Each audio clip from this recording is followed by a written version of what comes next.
God, I've got to fix that. I just got to remember. 1 second. Filters.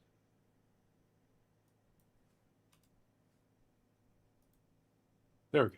That's better. Fix the opacity on the chat. That way you guys can see everything.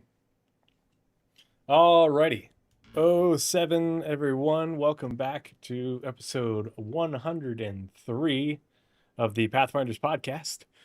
I am Trio311, your host and producer of the podcast. And here on the Pathfinders Podcast, we are charting the way through all the nebulous information surrounding Star Citizen Squadron 42 and their development. So, this evening, we don't have it's not a big development news show, but we're gonna check in on the latest Roadmap Roundup, which is real light because the first additions to 4.9 are coming with the next Roadmap Roundup. What Niku had said is he didn't want the additions to 4.9 to be a distraction from DefenseCon, which to me is just them saying that we're not sure what we're going to add yet. Dangerobo says, went to issue council for a mining issue, and Cutlet, of all people, started the issue report. I've never seen him mine. Interesting. Yeah, maybe he's getting into it now that crafting's in. I don't know.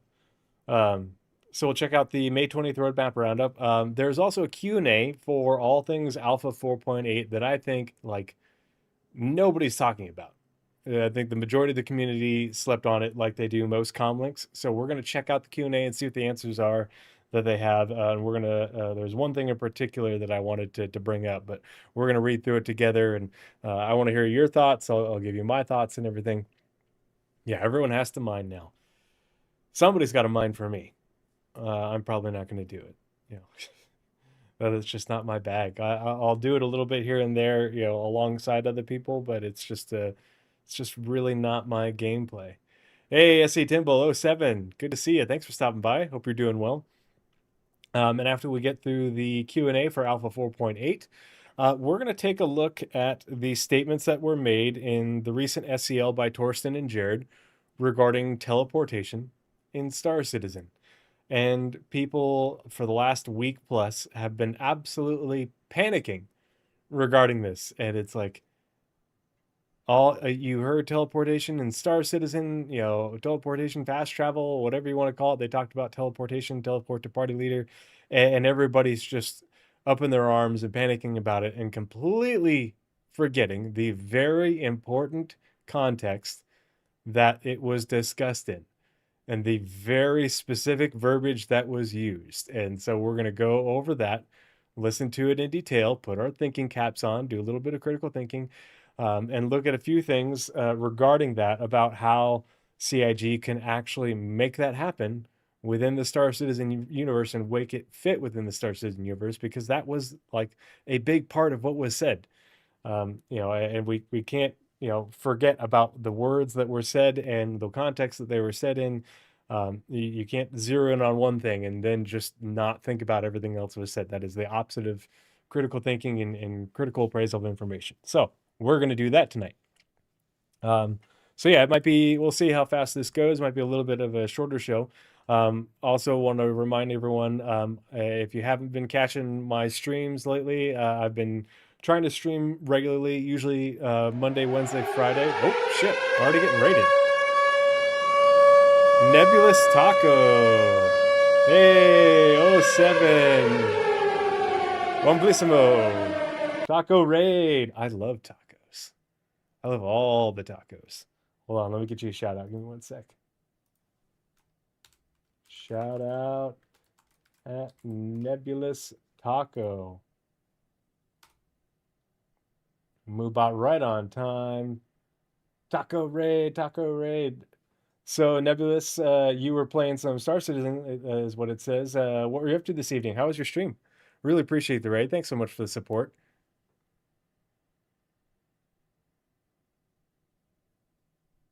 And for those of you who are just arriving from Nebulous Tacos stream and their community, thank you for joining me. This is episode 103. We're just getting started of the Pathfinders Podcast, where we are charting the way through all the nebulous information surrounding Star Citizen Squadron 42 and its development.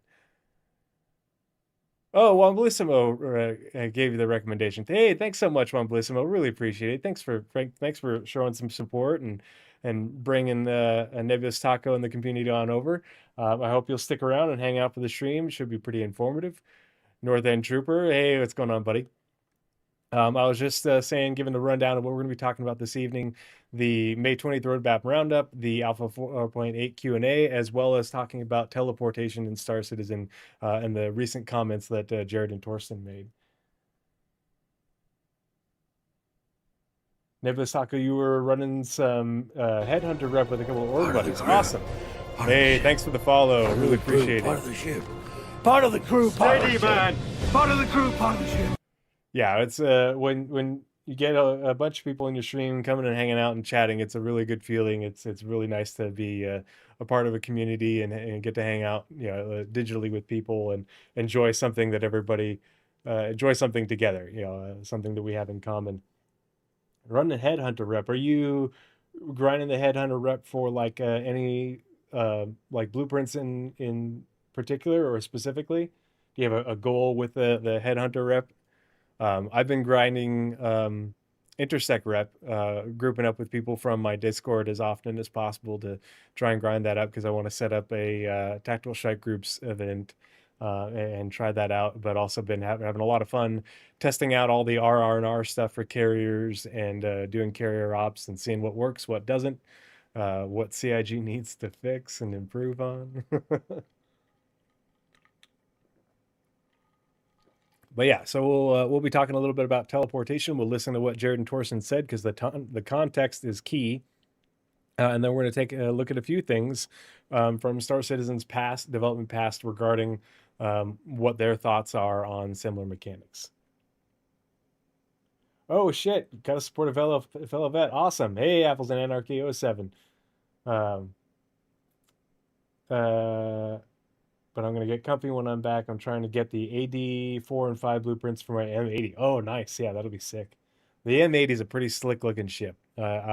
Origin isn't usually my vibe, but the silhouette for that is just, oh man, I got to think of a good adjective. It's really slick.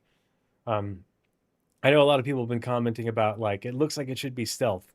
And I really hope that with Maelstrom and the material sim, that they can use that to affect ship's stealthiness dynamically. The M80 is stimulating. Oh my. Because if they can say that, hey, it's made with these materials, and these materials or this combination of materials absorbs as radar absorbing, and so it has a less of a radar return. I think that along with messing with your components and stuff and your engineering and everything lets you have a lot more interesting aspects to stealth rather than just the components and engineering. Jock Cop says, my son had a bumped head and I need to check on him every 2 hours. Oh man, I'm sorry to hear that. How old's Junior? But then like if say your M80 takes a whole bunch of hull damage or something, and you repair it with, like standard material, not what it's made out of. You cheap out, or it's just not available. Or, well, that makes your radar return signature go up. And so it incentivizes you to, repair using the expensive stuff, what it's made out of to maintain that. But that's a logistical challenge, and it costs money, and you have to, that's another choice that you have to make. Maybe it determines where you go to get repaired. It determines, what choices you make in combat. You're like, oh man, I really, if I start to, get shields down, I'm gonna be a little bit more cautious because I'm short on cash right now and I can't afford a big expensive repair. My play style, it heavily revolves around stealth. Those sorts of things are really important factors to include in gameplay. Not just for stealth, but for other things in order to really give a lot of meaningful decision making to the game, which makes the game more engaging. 4 years old, head injury, so bled far worse than it was. You know how it is. Freaking. Oh yeah, yep. I have ran that call hundreds of times. Yeah, I've got my oldest is not quite 4.5, and my twins will be 2 in a few weeks. Yeah, and so I feel you on the bumps and the scrapes and the bruises and stuff, but I will keep my fingers crossed for Junior, and hope everything is just fine. As long as they're acting normal and behaving accordingly, part of the ship. That's all. Part of the crew, part of the ship. Part of the crew, part of the ship. Hey, thanks for the follow, Apples and Anarchy. So yeah, let's go ahead. Oh, before I continue and we get started in the podcast, just to let everybody know who's new to the channel, I am a vet. I'm a former infantry marine, current Army National Guardsman. I've got 2 combat deployments to Iraq from the early 2000s and a 2019-2020 deployment to Afghanistan under my belt. And so I'm always streaming for charity. You can see the stuff down the bottom for Stack Up. I believe in their mission. They work to connect veterans and members of the military with, if you ain't crashing, you ain't racing. Yeah, they work to connect members of the military and veterans with video games and gaming communities like this one, in order to combat the effects of PTSD, being forward deployed, stationed overseas, away from your friends and family and support groups. So I'm a big supporter of what they do. I fundraise for them every year. Trying this year to get back in the swing of things. It's been a little bit slow last couple of years with the kids, but the first second year I did it, we raised like $2,000. So I'm a big supporter of what they do. So if you put !charity in chat, you'll get the link to my Tiltify if you wanted to make a direct donation. And if you put !stack up in chat, you can get a link to their stuff and their Discord to find out more about them and their mission. I highly encourage you to do so. But just to let you guys know, that's why that's down there on the bottom. That's why I'm wearing the t-shirt. But yeah. Oh yeah, so this week I streamed Monday, Wednesday, and Friday. I'm going to try and stick to that schedule as much as possible. Whenever I'm streaming, I post an event in my Discord about what I'm going to be doing. So if you're not in my Discord, oh gosh, I keep forgetting to put that in there for the bot. I'm going to remember one of these days. But Northern Trooper is one of my mods. He can get you the Discord link, or I can drop it in chat. The Discord is always open. Lots of very well-informed people about Star Citizen there. A lot of very friendly people. We talk about all sorts of nerd things, not just Star Citizen. So stop on by, and if you want to group up with me, that's where we do it. All right, let's go ahead. Oh yeah, but this week we were streaming. We got grouped together several 3 days this week. We had 3 people, 5 people, 7 people, and we were all grinding intersect rep and doing carrier ops off the hangar deck of my Idris. So it's been a lot of fun to test that out and play around with it, do a little bit of light RP with it, playing, more how the game is eventually maybe going to be intended versus, how the game works now, not min-maxing, doing it, more to have fun and just to try out the different things. But it's been really good. So let's go ahead and, pardon me. Hey, SC Hollers 07, buddy. How you doing? Good old Sacks of Wine. If you guys haven't checked out SC Hollers, streams on Twitch, but also puts out good vids for the industry folks in particular on YouTube. So go ahead and check them out. But yeah, let's go ahead and switch screens and we'll get to the Roadmap Roundup.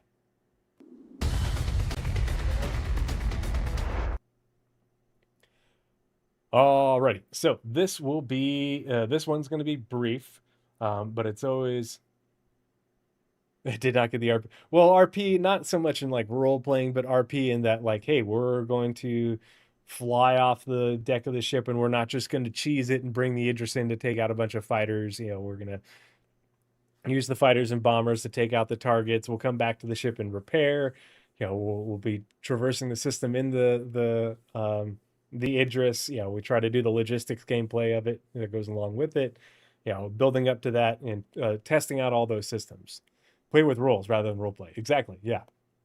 As I build out the stuff for the org that I'm founding and building, it'll get a little bit more RP. Yeah, I was wearing. Well, that's the only flight suit I have besides the Twitch drop one. But I love that one that we got from. Was that CitizenCon 2953 or 54? The UE looking one, super cool. Anyway, all right, Roadmap Roundup. Hello, everyone. Every 2 weeks, we accompany the Roadmap update with a brief explanatory note to give you insight into the decision making that led to any changes. This is part of an effort to make our communications more transparent, more specific, and more insightful for all of you who helped to make Star Citizen and Squadron 42 possible. Just a reminder, the 1.0 column showcases features and content planned for inclusion in or before Star Citizen 1.0. This means you may not have to wait for the 1.0 release to experience them. As features content in the 1.0 column become ready, they will migrate left into a point patch column for release. Be sure to check back every 2 weeks for the latest updates. With that, let's dive into this week's Roadmap Roundup CIG community team. Northern Trooper, I'm pretty sure it's the one that we went to in LA in 2023. I think. Maybe I'm wrong.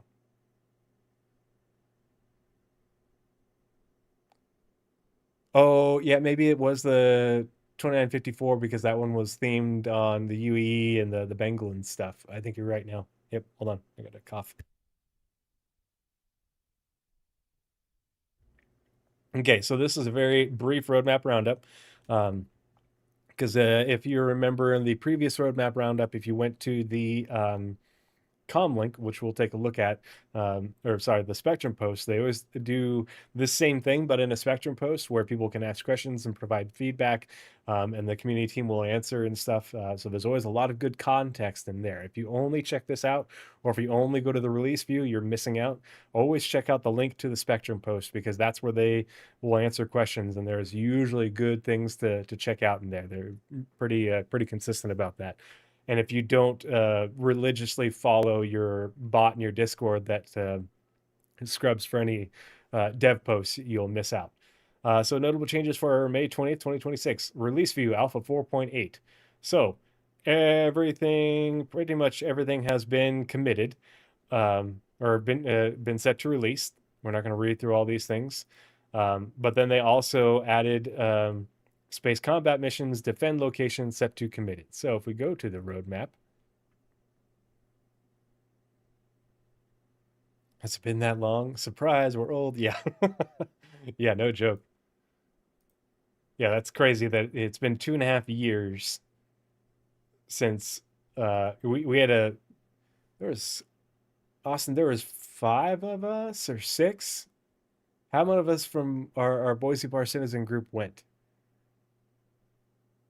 We had a pretty good contingent. It was a lot of fun getting to hang out with a good number of people. Yeah, 6 of us, which is like half of the active people that come to our Bar Citizens events, which we're having our next quarterly one tomorrow afternoon. Very excited, can't wait. So everything for Alpha 4.8 has been set to release except for the space combat missions defend location. So you can see these locations. You can go to them for certain missions, and you'll see all the little infrastructure stuff.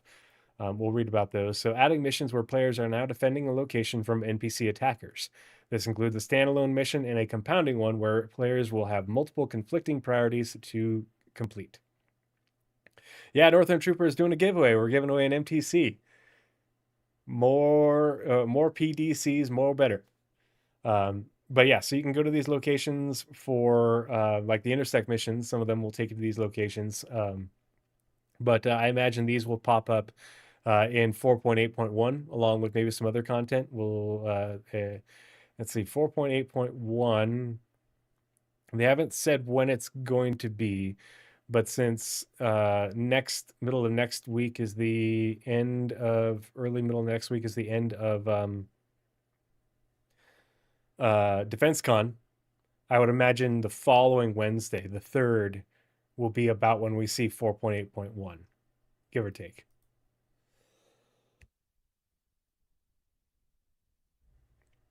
Okay. And I think they'll probably add these missions. I think that's the Alien Week. That'll be the Alien Week patch, or maybe that'll be 4.8.2. Maybe see some additional content. We'll see. And hopefully a whole lot of fixes. But man, does 4.8 have some problems. It's I mean, I've been playing it a lot, but you've been having to get creative to work around things and be patient with it, and there's just a lot of little just silly things that are really annoying. So yeah, that's the space combat missions defend location. This is set to committed. I'm assuming that'll be 4.8.1. But let's check out the Spectrum post. So again, same information in the Spectrum post. And this one only has one reply.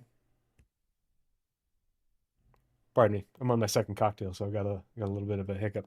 Hey, John Chavez, and on the YouTube chat, 07, good to see you. Hope you're doing well. Thanks for stopping by.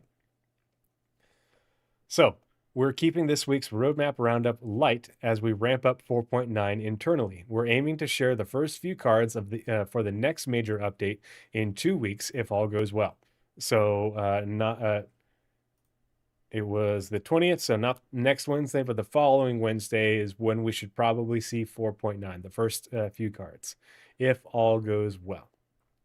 Plus, I would expect maybe one or two other things for 4.8.1 in terms of maybe vehicles or like personal armor suits, that sort of thing.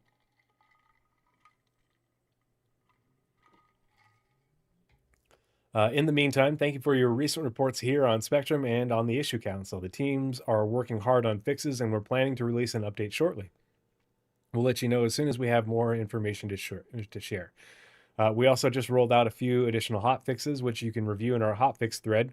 That's a good thing to check out. I'm not going to do it right now, but that's where they told us about the ability to claim ship items that are not part of the default loadout. So the main example being paints. I need to check it out and see what things I can claim, because of course this came out on hotfix the day, literally like not even 24 hours after I used parts of my T kit and my K kit on the Idris, and they got borked, and so I had to I melted them. They got borked on Monday, and so I melted them on Tuesday, I think it was, and then used buyback tokens to rebuy them, only for this to come out on Wednesday and essentially tell me, oh, you didn't have to do that. Not that I, really have much need for buyback tokens, but I was like, dang it. Of course, yeah, 2 whole buybacks just to get those back for it to be an in-game feature less than 24 hours later. But I don't have anything I'm buying back, anytime soon. The Kraken is the only thing in my buybacks I'm really all that interested in, and we'll see. I'm a big fan of the Ironclads, despite their, I can see the potential through all the bugs and issues they've been having. And I had melted my Kraken in order to get one of each Ironclad, because I already have an Idris. And so I was like, well, what do I need an Idris and an Ironclad for, based off of how I do gameplay, what sort of things I do. So we'll see. It also will just depend on, how much money the kids are sucking out of me at that point. Playing Helldivers 2 while listening. Nice. God, I love Helldivers. I played the first one just obsessively for a long time, and then just constantly, would always get sucked back in because it's just so much fun. I still, occasionally play Helldivers 2, but I was binging, oh God, Windrose for a couple weeks. Mac and cheese this year, kids. Oh man, my kids would be thrilled. They are cheeseaholics. Dad, I need an F-350 to impress the chicks. Nope, Honda Civic for you, buddy, and you're paying for it yourself. I turned 16 in 2000, and I drove a 1983 Nissan King Cab 4x4 pickup with almost 200,000 miles on it. So, yeah. Part of the crew. Part of the ship. Hey, Raptor Man, thanks so much for the follow. Really Part of the crew, it. part of the ship. Part of the crew, part of the ship. An 87 Cadillac Cimarron. I can't even picture that. But yeah, so I I'm not going to sugarcoat 4.8 at all because I've been playing it a lot and I know how much trouble it's having and how much, CIG, to be fair, screwed the pooch on the launch of it and everything. The issues with the mission system, just absolutely going to shit with record concurrency for DefenseCon / Invictus Launch Week without the free fly even starting yet is insane. I would love to see, I'm with Space Tomato. I would kill to see those numbers. I actually was talking to him about it because I want him to do a concurrency, like player metrics tracking sheet like he does for the ship tracking sheet, because you can go back through the years of the letter from the chairman and sort of track based off of things that they do give us to sort of get an idea of what they're talking about. 2000, I was 20 and back from my first tour. Sucks to be old. Yeah, you're even older than me. I bet your knees click and pop a whole lot. I had a $500 sedan DeVille. Great car, but a 6-liter was hard on a teen's gas card. Yeah, I bet. Yeah, the Nissan King Cab, was a 4-banger with a 5-speed, and it wasn't like great mileage, but like on the highway, I still got 20 something miles to the gallon easy, and especially where I lived, like you just put it in neutral and go down the mountain a lot. 89 Isuzu Trooper. I could hop the front tires off the ground because of the clutch and torque it. Oh my gosh. But yeah, I'm the silver lining, the light at the end of the tunnel is that we know that we're getting a 4.8.1, a 4.8.2, and a 4.8.3. With little content drops and additional ships and stuff like that, and but no new features. Between now and July, some point in July, whenever 4.9 launches, and we don't know how big of a patch 4.9 will be. But based off of what Jared was saying in the last ISC at the end of it, it's the whole numbered patches, 4.9, 4.10, 4.11 should be pretty interesting for the rest of the year. We're looking at a lot of great content, but also important features. But having those point patches in between, along with hot fixes and stuff, gives CIG ample opportunity to put in important fixes, important stability work on the back end and on the client side, performance improvements. It gives them a lot of opportunity to iterate that they wouldn't have if they weren't doing that. Like back when we would just get a patch every quarter, and like that's basically what you got, until the next quarterly patch.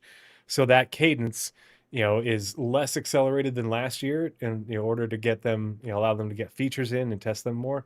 But having point patches in between to deliver more content allows them to also do updates to the game and to the client that they wouldn't be able to do without actually delivering a patch update. So I have confidence that it will get incrementally better over the next month and a half, 2 months. And then when 4.9 launches, we're gonna have a fresh set of problems, but we're not gonna have the concurrency issues that we had that hit 4.8 so hard.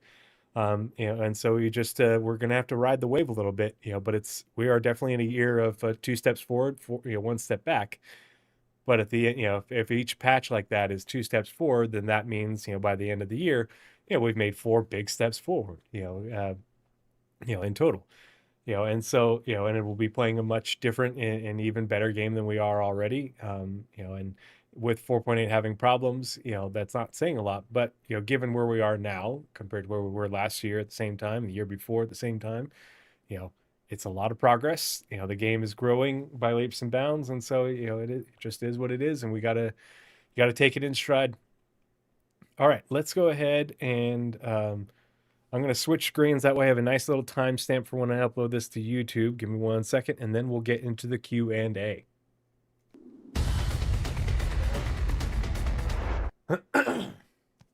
Pardon me. Sorry. I have to keep clearing my throat. I was outside a lot with the kids today and all hoarse and stuff. Okay, I'll close those tabs. Okay. All right, now let's go ahead and get into the 4.8, the Q&A for the features and content of Alpha 4.8. Let's turn off the bookmarks. There we go, that's better.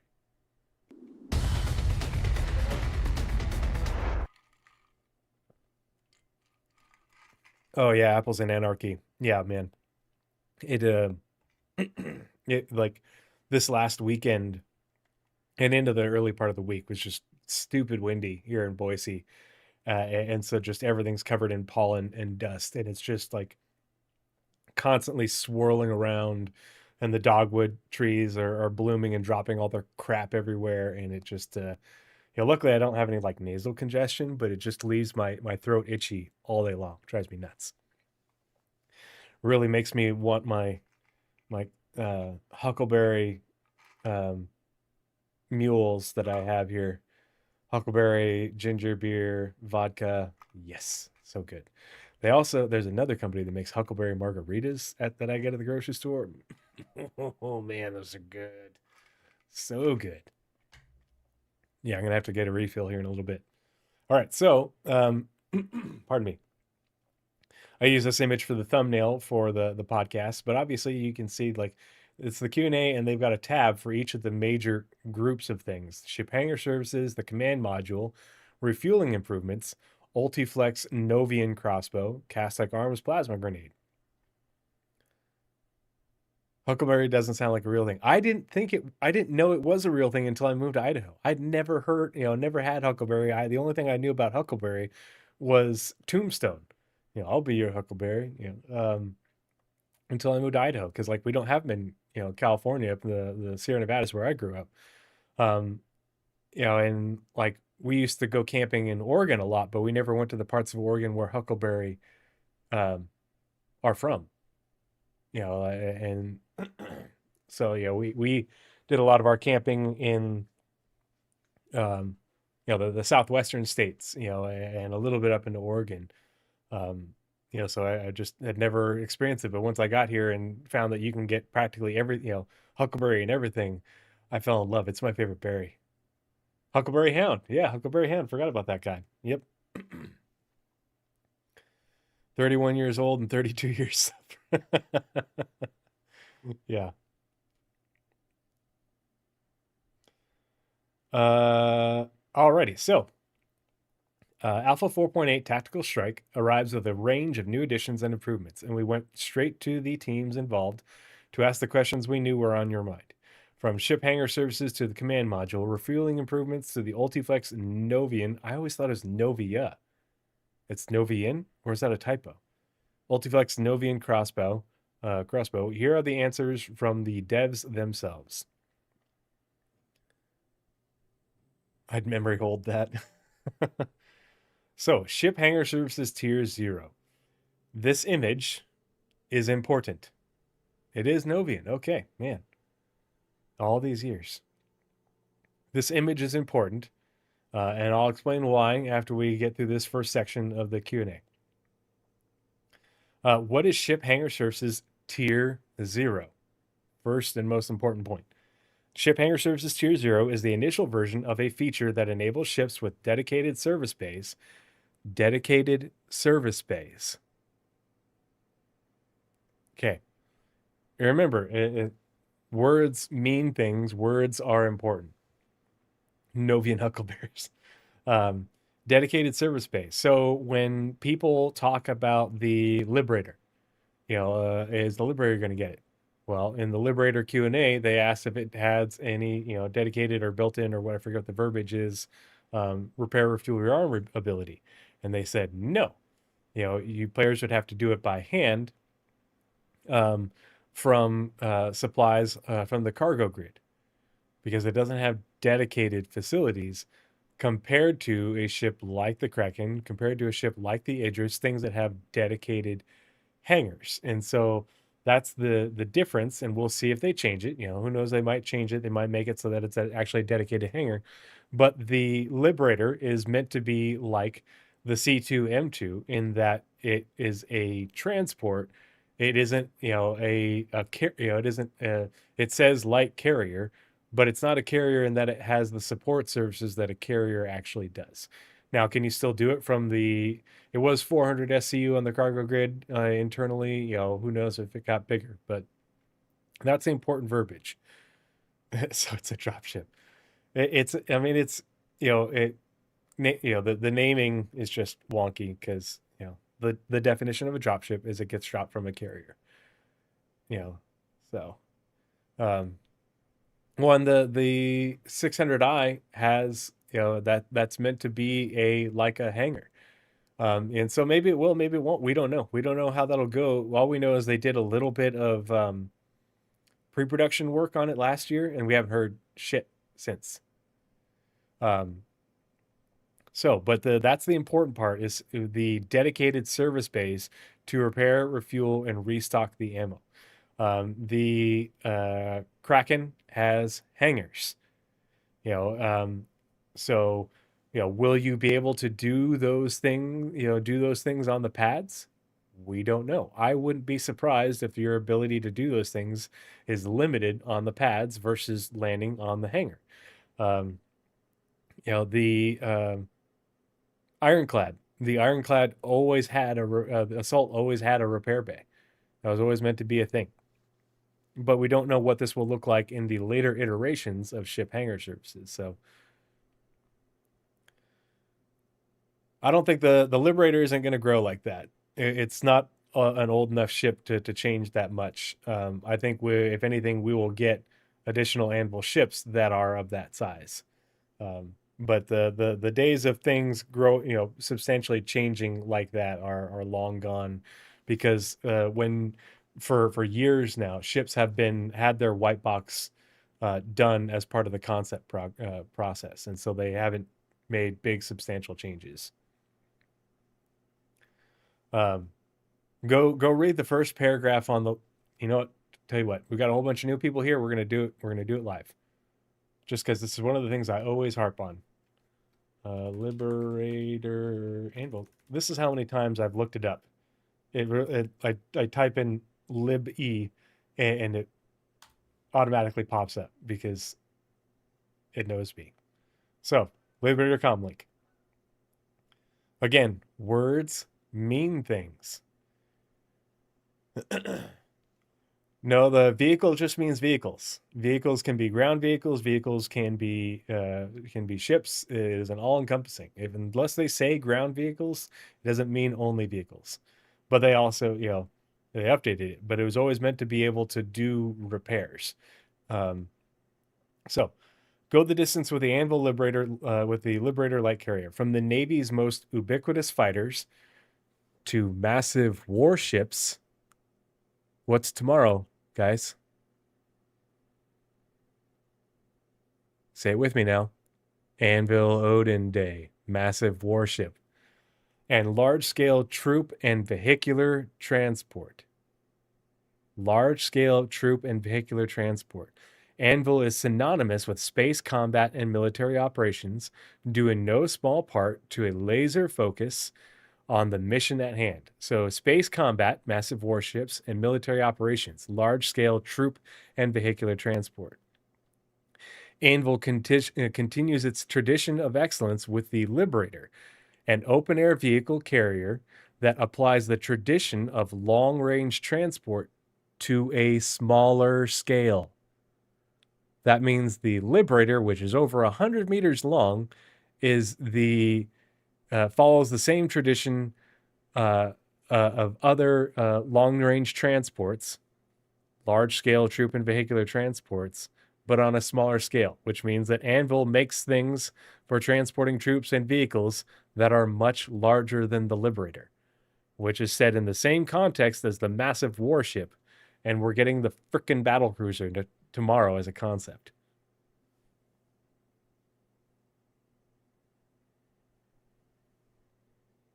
Right there, folks. Right there. Hey, Mitchell19K07, good to see you, buddy. Hope you're doing well. Thanks for stopping by. So, take that for what it's worth, but it's CIG's words. We're going to get bigger than the Liberator. Anvil LHD, Anvil LPD. Come on, CIG, do the thing. Pardon me. If you don't know those are, Google it. And you'll be like, oh. Or hop in my Discord and I'll write an essay for you. Bet my cutlass could tow an Odin and hold my beer. Have you seen those pictures like of people making fun of Cybertrucks because they're like, have a full bed of cement or something like that? I forget what it was, or towing something, and they're like, oh yeah, it's got great towing capacity. It's a truck. And then like somebody puts in like a Chevy from the 1970s pulling a Boeing 747 or some shit, something big like that. Yeah. So, and restock the ammo, missiles, and countermeasures of any ship or vehicle that fits within its base. Ship or vehicle. So repair bays or service bays are not specific to whether it's a ship or a vehicle. It just has to fit within the bay. Now, obviously, I'm sure people are going to try it, but getting a ground vehicle into the hangar of a Starlancer might be a bit challenging. But park it next to a cliff, drive over on that thing, let it fall in, repair, refuel your arm. But it's meant to make it actually makes it less of a tech challenge for them if they versus trying to separate it out, because the Idris has a ramp. You'll probably, it'll be interesting to see how they make it work for, will the, and I haven't even checked out the Carrack yet, but, say the Carrack and the Odyssey, which both have a vehicle bay and a hangar. Will the vehicle bay be able to repair, refuel, rearm ground vehicles, or is it just the hangar? I think it should be both. That's me, but we'll see. To allow the stocking of resources, new countermeasures and ammunition commodities are available in shops. And it is the commodity shops at the admin offices. If you go to commodity shops at like the TDDs, I went to Lorville and New Babbage today. I did not see them in the TDDs, only at the commodity shops at the admin offices. Additionally, missiles can now be stacked on cargo grids, which is a great quality of life thing. Now they just need to, what we really need is not only to be able to stack them on cargo grids, but more importantly, be able to have a rack and stack them on the rack, and then just be able to lift the rack as a single unit. So you're not each individual one, you just stack them all once, move the whole thing once, and then it just pulls from the inventory. Yeah, a quick loader. Even make it like if they're big ones and you have like 12 size 9 torpedoes or something like that. Okay, now it's too heavy for your hand tool and you need a max lift. I don't know. Figure it out. But be able to only have to stack it once, not stack and then unstack, and stack again. Yeah. It's nice because it saves a whole lot of space, but we need more. Give me more, CIG. We're always asking for more. Storage improvements for stacked missiles are in the works, hooray, which will allow them to sit cleanly on grids rather than floating. Yay! We've already seen them, in locations. They're sitting just outside of customs at Levski and a number of other places. So just give it to us now.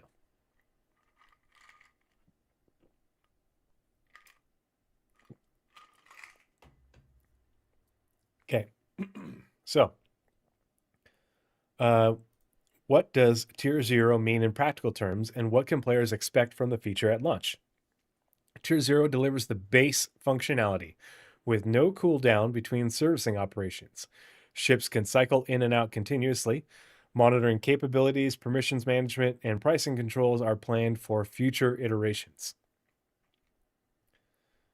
capabilities, permissions, and pricing controls. Which ships offer ship hangar services at launch, and do they all provide the full suite of repair, rearm, and refuel? At launch, the Aegis Idris variants, which is the P and the M, the RSI Polaris, which again has a hangar, but then it also has a cargo bay. Has anyone tried it yet? Has anyone tried to repair or refuel, or not refuel, but repair or rearm a ground vehicle in something like the Carrack or the 890 Jump? I haven't tried it yet. Yeah, what do people expect about Tier 0? Come on, guys. Origin 890 Jump and 600i, the Anvil Carrack, the Misk Starlancer TAC, and Drake Ironclad Assault are supported with others to come. How soon? Currently, all supported ships offer the same range of services. So, again, I've seen people repair. Okay, so you can repair ground vehicles in ground vehicle bays. That's what I would hope for, but CIG. But right there's a caveat. Don't forget that. Weasel words, folks. Currently, all supported ships offer the same range of services. Now, will all ships be able to do the reloading, the refueling, or like say the Ironclad. The Ironclad is always supposed to have a repair bay, but in the future, the Ironclad might have the ability to do an automated repair because it has a repair bay, but you might have to manually rearm and refuel it via like a refueling cart thing. Like if you can see fuel carts in the hangars now, and at other locations where you could push it along and you hook up the hose and you fill up the fuel tank. You store that on your or something like that on your cargo grid, and now you have the ability to fuel in your hangar, but it's not automatic. A player has to do it. Same with this, the Idris. I don't think it's an accident that this image shows the fuel lines in an Idris hangar that connect to a fuel port that pops up out of the deck and allows someone to attach it to a ground fuel port and refuel a vehicle. It doesn't make any sense for many ships to do repairs. Yeah, most ships shouldn't be able to do repairs. I agree. I think that this is, again, Tier 0. I think that this is just getting the feature in so that way you can do it there. You can get service there. But it will get more restrictive and more involved in the future. I think it should go without saying that what we have as Tier 0 is not what we're going to have at Tier, essentially Tier 3, especially because of what they've shown us, and what they're going to talk about later. But right there, currently all supported ships offer the same range of services. I would be willing to bet money that this same list of ships won't have all the same services in the future. Yeah, the Asgard shouldn't have a repair function, but you can do it by hand. But like we're gonna pull up the Anvil Liberator Q&A. Liberator Q and A, because it's a good example.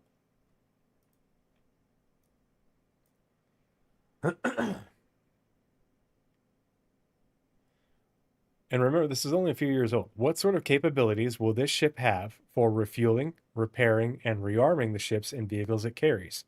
I believe there are fuel tanks shown in the concept art, the external ones. The Liberator will only support basic levels of refueling, repairing, and rearming, which will be done manually by players on board using supplies stored in the cargo bay. It does not have dedicated facilities or separate stores. So dedicated facilities like the repair bay of the Ironclad, maybe during the white box phase in pre-production, maybe they'll add that. We don't know, but based off of this, what we have right now, it doesn't. The M2 does not. Nope, and the M2 was never designed to do that. And that's why I don't think the M2 is going to be any different than the Liberator, and that's part of your trade-off between a Liberator and an Ironclad. The Liberator I think, has a lot more space for carrying vehicles than the Ironclad, but the Ironclad um, has a dedicated repair bay. You can still use your hand tools. You can still use, a fuel cart.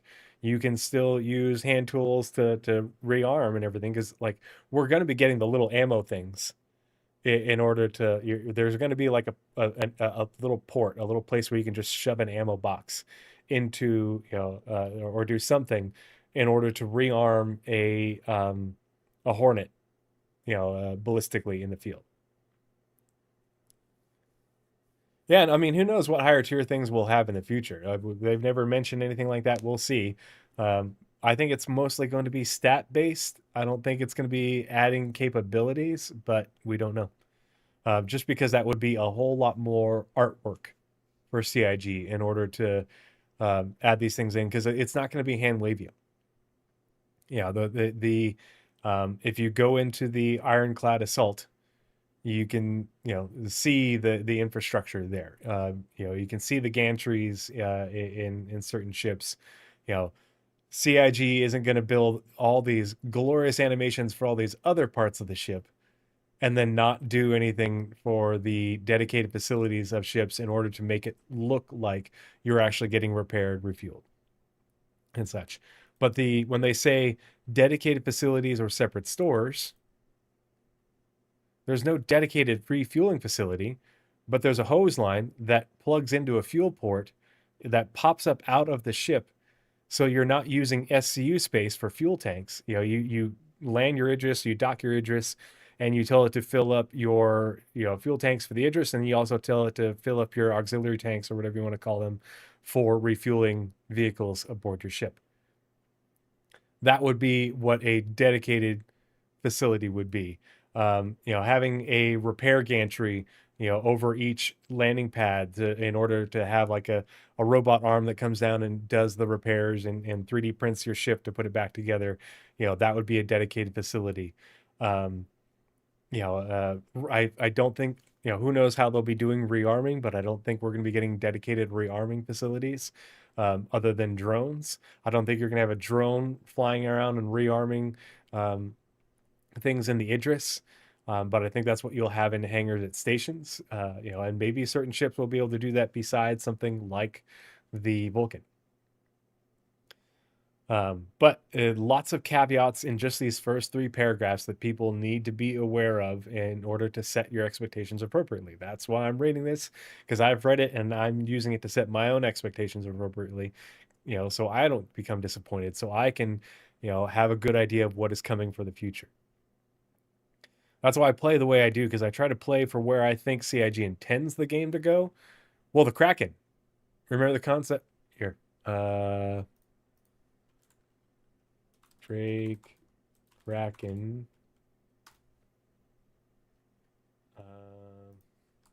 Link.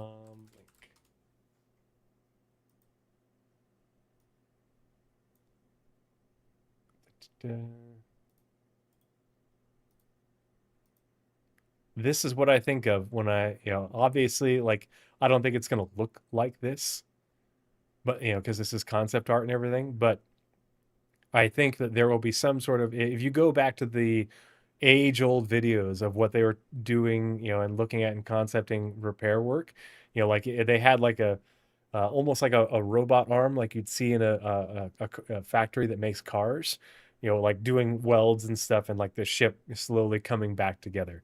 They had ideas for it, and I think it'll probably end up being something similar like that for the dedicated repair gantries for putting a ship back together. What was interesting Wednesday, and then I played around with it again today just to do some testing. Or no, sorry, last night. Last night was Friday. Is let's see. It was my friend Captain here in Boise. He was flying the Gladiator off the hangar deck of the Idris while we were doing missions. Danger Hobo in chat was his turret gunner. And they took a bunch of damage. They got a bit too close to a Hammerhead. I got a bit too close to Hammerhead too, but they were more unlucky because the Gladiator is more unwieldy than a Hornet.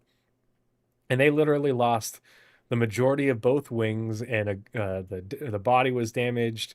Like the landing gear was just hovering there and not actually attached to the ship. Yeah, that motherfucker headhunting us. Yeah, well, and that same Hammerhead took out Northern Trooper, who is in my F-7A Mark II, right? And I was in the Mark One. It was fun. We had to do a little. They managed to. So not only did it lose both wings, but the Gladiator was essentially, was it soft death, or it was essentially disabled. And so they had to use the repair function on the power plant to get it moving. And they had no coolers, and so it was overheating. But they managed to limp it back to the Idris. Um, yeah, Marvin, I'm the same manner. I think that we will have the drones in our hangars in stations and landing zones, and we'll have the drones for the Vulcan. But I think for ships with dedicated hangars, I don't think you're going to have little drone bays popping out. I think they're going to have a sort of uniform, repair gantry, arm things that will do an animation, but it'll 3D print it just like the drone does, essentially. But it was cool. So they limped the Gladiator back to the Idris. What we found is that you can't. No one who all the ships in the hangar were mine, the two Hornets and the Gladiator, and so no one was able to do any of the R&R stuff in using my ships. They would have to get out, I would have to get in, and I would have to do it. But we had plenty of RMC in order to, or at least I assume it's plenty, in order to repair the Gladiator. We had like 8 SCU of it. And it was not letting me repair. And so I don't know what the consumption rates are like, but I could not repair the Gladiator from the state it was in. The coolers were completely shot. I think there was other components that were completely shot. It had most of both wings were gone, along with like other fins and stuff. It was just barely there. And I couldn't repair it. But when I took it to Lorville and landed the Idris, I pulled the Gladiator out, pulled it off the side, stored the Idris, and then I put the Gladiator on the pad there, and the game didn't recognize it. Like when I went to the ASOP terminal, it said location unknown for my Gladiator, and it wouldn't let me repair it on the pad. It like didn't recognize that it was there. So I guess it becoming disabled, almost soft death, like made it broken in the game somehow. And so I ended up having to just claim it and brick it and salvage, whatever it's not salvage, whatever that button is on the ASOP now, to get it to go away and pull up a new Gladiator, because I couldn't repair it in the Idris. I couldn't repair it in the hangar at Lorville. Somehow it got just broken. Even though I could get in and fly it, it would overheat, in fairly short order. But it was still functional. Scrap it. Thank you, Northern Trooper. But yeah, so that was an interesting bit of testing. But we also I had a C8R on the flight deck, and Danger Hobo was able to use that in order to do a little combat search and rescue to pick up Northern Trooper and get him back aboard the ship. And then they hopped in the turrets, and we went and I used the beam for the Idris K beam to kill the Hammerhead, and then we managed to kill the target, which was a constellation with the turrets, and mission complete, burrito I eat. So it was a really interesting fight, and we got to test some things, and it was really cool to be able to play that, given the limitations of the game, how we can sort of expect it to play more in the future, or more along those lines. Let's see. So players are familiar with landing zone servicing. What's different about how ship hangar services works in the field? 4 tier 0. 4 tier 0. Again, caveats. All the words are important. They mean things. The UI and procedure will be identical for those requesting services in landing zone hangars. Players must be in their vehicle and landed to access the landing app. The game insurance did a write-off. Yeah. oh gosh, what's that?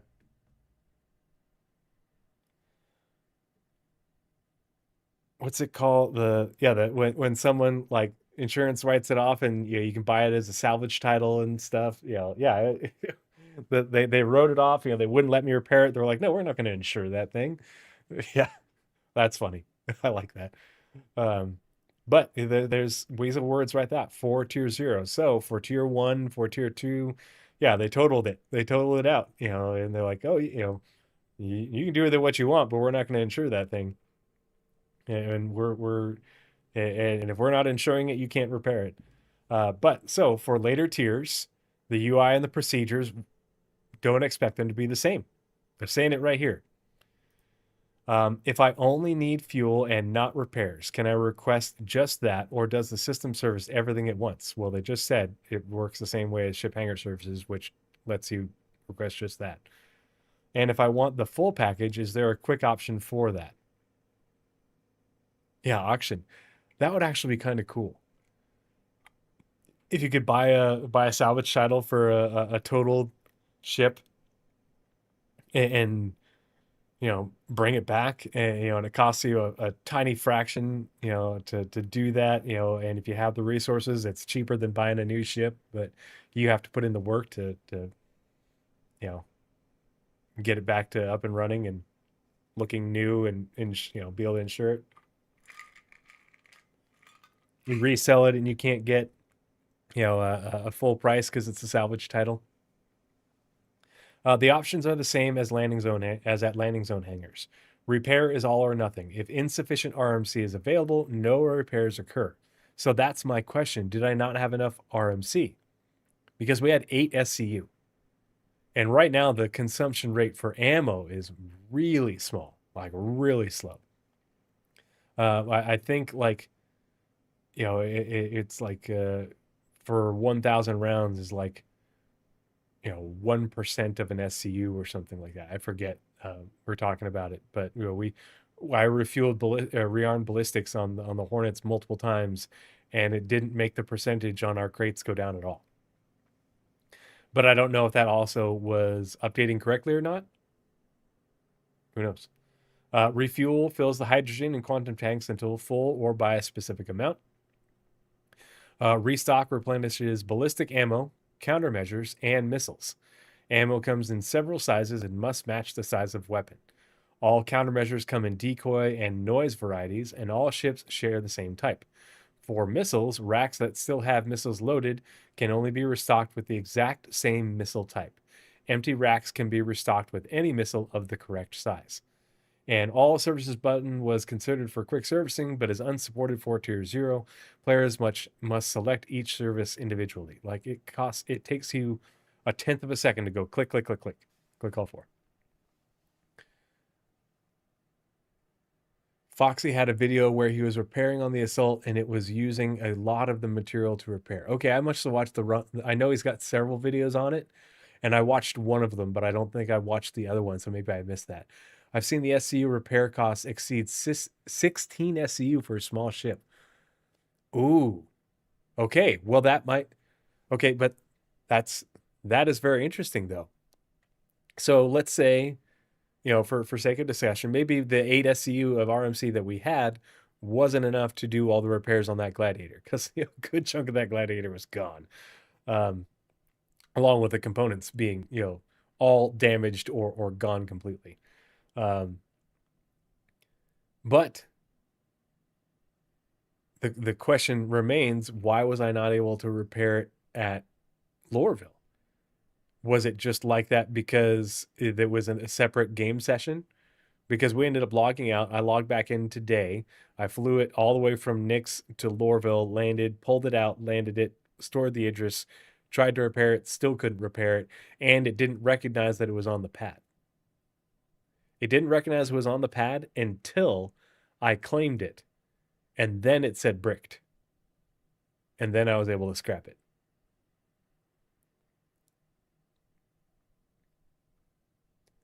Oh yeah, CIG's SCU for fuel and parts is so messed up. Yeah, it's going to be such a massive rebalancing in terms of the numbers, and consumption and stuff in order to address all that, because it is all over the place.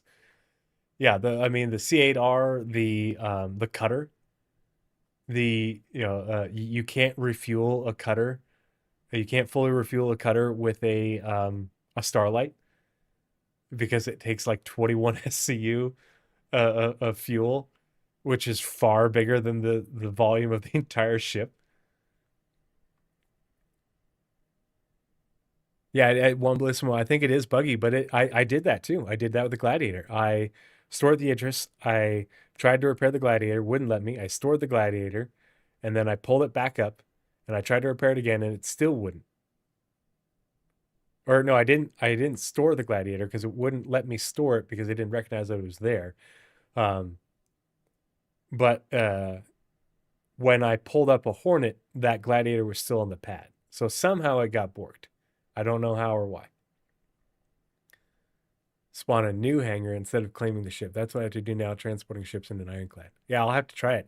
I mean, that's part of the fun of all this is not only have we been grinding missions and having a good time and getting into some good fights and stuff and, earn a little cash, but we've been able to test these things out and put our heads together, as a group and okay, this works, this doesn't, wow, how's this intended? What video have you watched? What posts have you seen? It's interesting.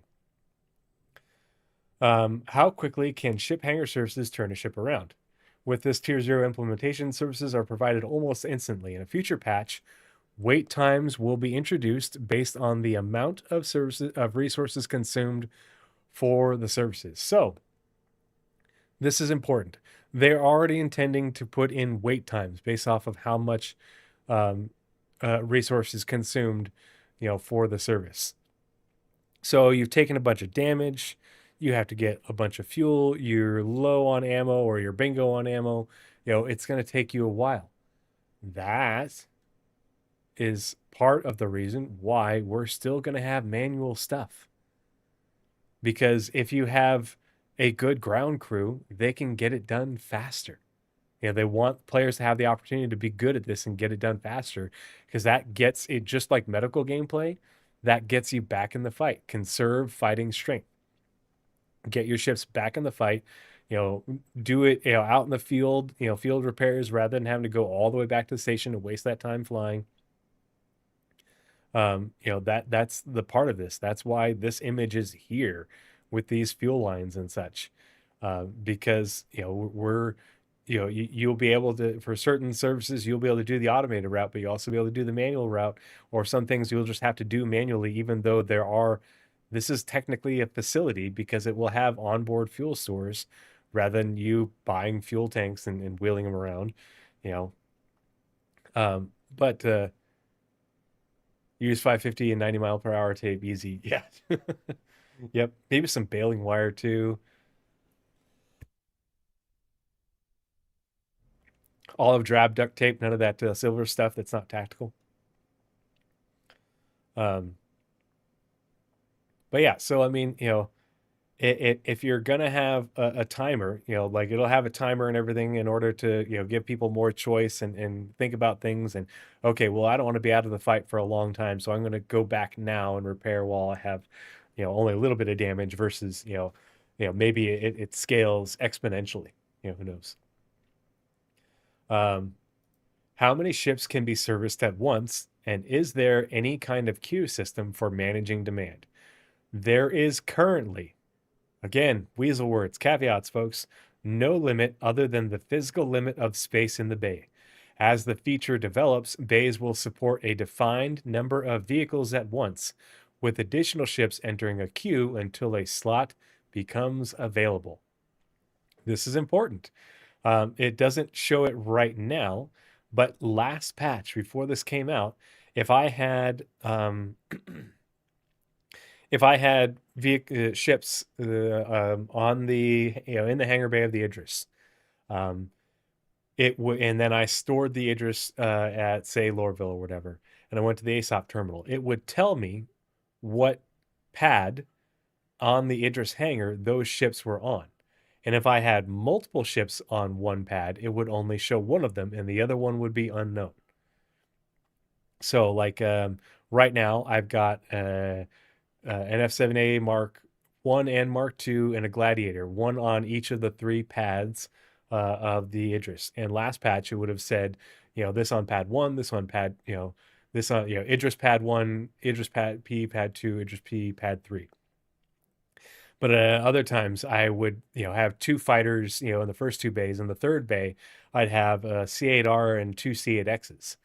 Well, then it would only show the fighters on bay 1, on pad 1 and pad 2, and then like the C8R or 1 C8X on pad 3, and the other 2, the location would be unknown. I think we're going to go back to that. I think it's going to be based off of you have to be able to fit essentially on the pad, and B, it will only work on one, vehicle within the pad at a time. And yeah, you may be able to put more vehicles on there, but say for the instance of those C8s, okay, well, I'm repairing or refueling the C8R, and the other 2 can't get services until the C8R is done, and moves out of the queue essentially. For crews who want to lean into the support role, what does running ship hangar services look like in practice? Who's doing what, and how many hands does it take to run it well? 4 tier 0. Caveat right there. Practically every one of these answers has a caveat or some weasel words at the beginning. Pay attention to these. So 4 tier 0, the role of managing a ship's services requires understanding the fleet it supports. So right now, I'm saving money so that way I can have the same ballistic guns on my Hornets, and the same missiles between the Hornets and the Gladiator, while keeping size 5 torpedoes in the size 5 bay. Ship will have to snap on like Argo. Yeah, I mean, that would be, I'm totally for that. I'm totally for that. If it fits, it sits, applies to sitting. If it fits, it sits, should not apply to repair, refuel your arm. You shouldn't be able to put in 20 some odd arrows in your hangar and service them all at once. You have 3 bays, you can service 3 ships, and they have to fit within reason. Because otherwise, people are like, no, it's there, it should work. And like, you don't understand. It's not a matter of, it's a game. It's a matter of, if they made it support all of that excess, jank, that is so much more work for the devs than to just make it a straightforward system where 1 pad, 1 ship. Has to fit on the pad, has to fit on the pad. Rather than like, oh, I can fit the nose of my Polaris in the butt of an Idris, so I should be able to repair, refuel, rearm it, right? Because the nose is on the bay. No, it has to fit within the confines of the pad to get serviced on the pad. If you want more than that, you are delaying the feature, and just asking for more bugs and more problems for no reason. So you can have your jank. And to be honest, it's just short-sighted and a little bit on the selfish side. We'll just have it make sense. It's a lot easier for them to develop the feature if they just make it and do it in a way that's more simple and logical. For example, while RMC and fuel are uniform across ships, ammo and missile needs vary. After establishing the fleet's needs, the role involves purchasing, loading, monitoring, and maintaining stock. So loading.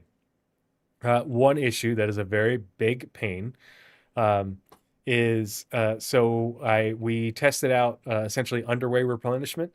We used a C1 to bring ammo, fuel, RMC, I think that was it, from the Stanton Gateway Station in Nix to the Idris, and then offloaded it, via tractor beam onto the Idris. But it would only let us buy 1 type of support commodity at a time into storage at the location. And so what we figured out worked, and what we had to do would say, okay, I'm going to buy the ammo, and then the person would have to go to the hangar and pull the ammo up in the freight elevator, and pull it onto the pad or into the ship, and then that would allow. So we essentially took turns. I bought the ammo, and my buddy Matt bought maybe the quantum fuel.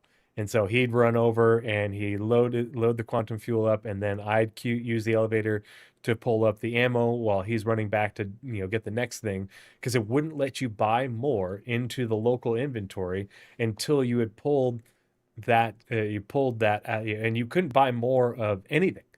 You couldn't buy, okay, I'm going to buy a 4SCU box of size 4 ammo, and now I want to buy a 4SCU box of quantum fuel. Nope, wouldn't let you buy anything. Vlad Tepeth says, I can't even load up the game right now. Oh, man, you are having a way worse time than me. I am so sorry, friend. Thanks for coming and stopping by and hanging out in chat. Do you know what the problem is, or do you have any idea?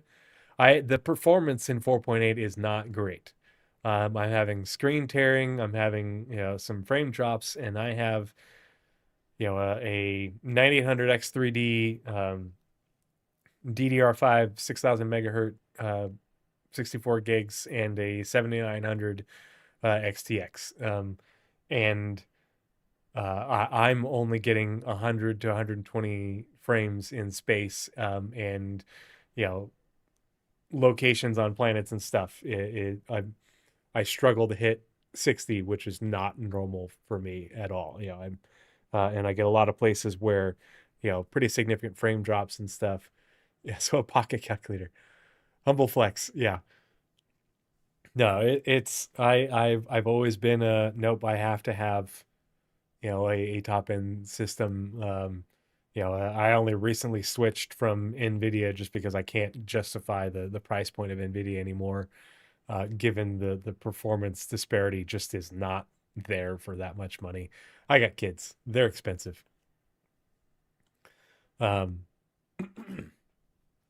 But I'll probably be running on the system for several years because, again, kids are expensive.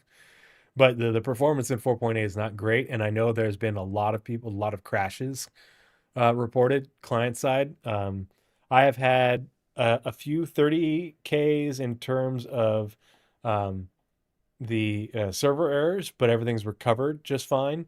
What I am still having is the 30,000 errors where I'm having client disconnects and just getting kicked back to menu, and I had to climb back in. But they talked about how they're looking into that in the last monthly report. I don't think it's a me issue. I think it's a them issue because they talked about it in the monthly report.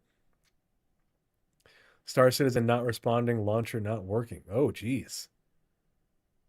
Man, I'm not going to try and fix your tech issues with it over chat right now, but that sucks, bro. Yeah, for your sanity. I mean, I've tried a lot of things, but I just gave up on it because it only happens like sometime. Kids running on NVIDIA, yeah. Some sessions it only happens once, and other sessions it'll happen 3 or 4 times over, but it's over like a 4-hour period, and I'm back in the game within a minute. I have a decent rig, but it's the missions crapping out on me that's driving me insane. I've been doing box runs and MC bounties again to make money. Yeah, and that's the thing is the mission system is working, but so many of the missions are borked right now. Like the intersect patrol missions are borked. You can't play.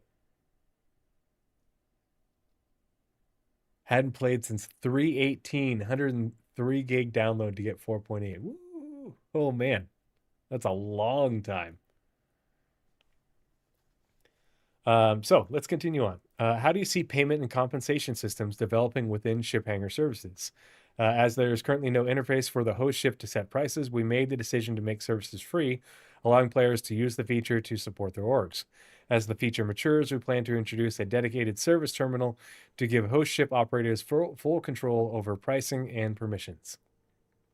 He picks the right patches to play.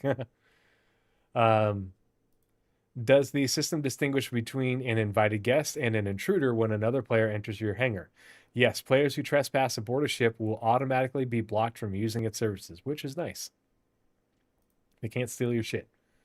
What does the vision for ship hangar services look like beyond Tier 0, and will more ships be added to the roster over time? The full feature will aim to include a service terminal added to any ship with a service hangar, allowing for service terminal and service hangar, not just a cargo. Part of the crew, part of the ship. Hey, World Peace, thanks so much for the Part of the follow. crew, Really party, appreciate man. Part of the crew, partnership. Pardon me. Management of permissions depending on the user's relationship with this within the social app. So like you can set it to be like, oh no, not just friends. You got to be a member of the org. This is an org ship. Or it might even be you could have it set based off of rep. Who knows? Maybe it's a law status. There's lots of different things they can do. Approval of requests from unapproved users. So someone can request to be like, hey, I see your Idris over there. I'm not a criminal. You can verify my credentials and everything. I was hoping that to get refueled, or I took some damage in a dogfight. Any chance you can repair me? And they could look you up by your character name, like, oh yeah, they've got good rep with, the Merc Guild. Yeah, we'll take a chance on them. And of course the Ironclad Assault has the internal turret. So, yeah, go ahead, come on in. No funny business. Management of resource pricing depending on the user's relationship within the social app. So if you're a member of the org, you can say, hey, yeah, it's this price. If you're only just a friend, it's this price. If you're if there's stranger danger, it's this price, and you have to get approved. Monitoring of resource inventory on grids, so that way you know how much you had of whatever. 4.9 needs to be nothing but social features, and radar and scanning. Radar and scanning.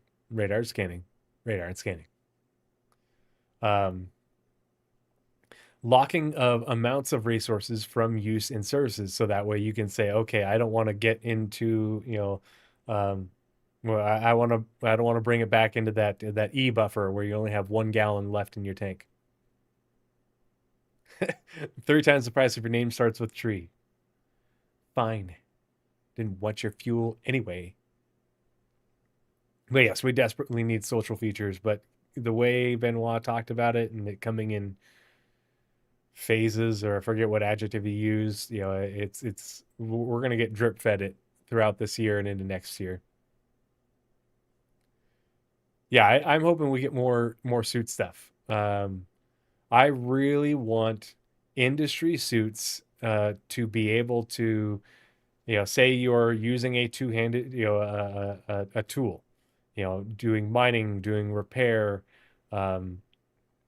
I want, or even maybe, using a tractor beam and being able to, have a backpack that, has a battery in it, and you have extended battery life. You don't have to swap out the batteries on the tool as often.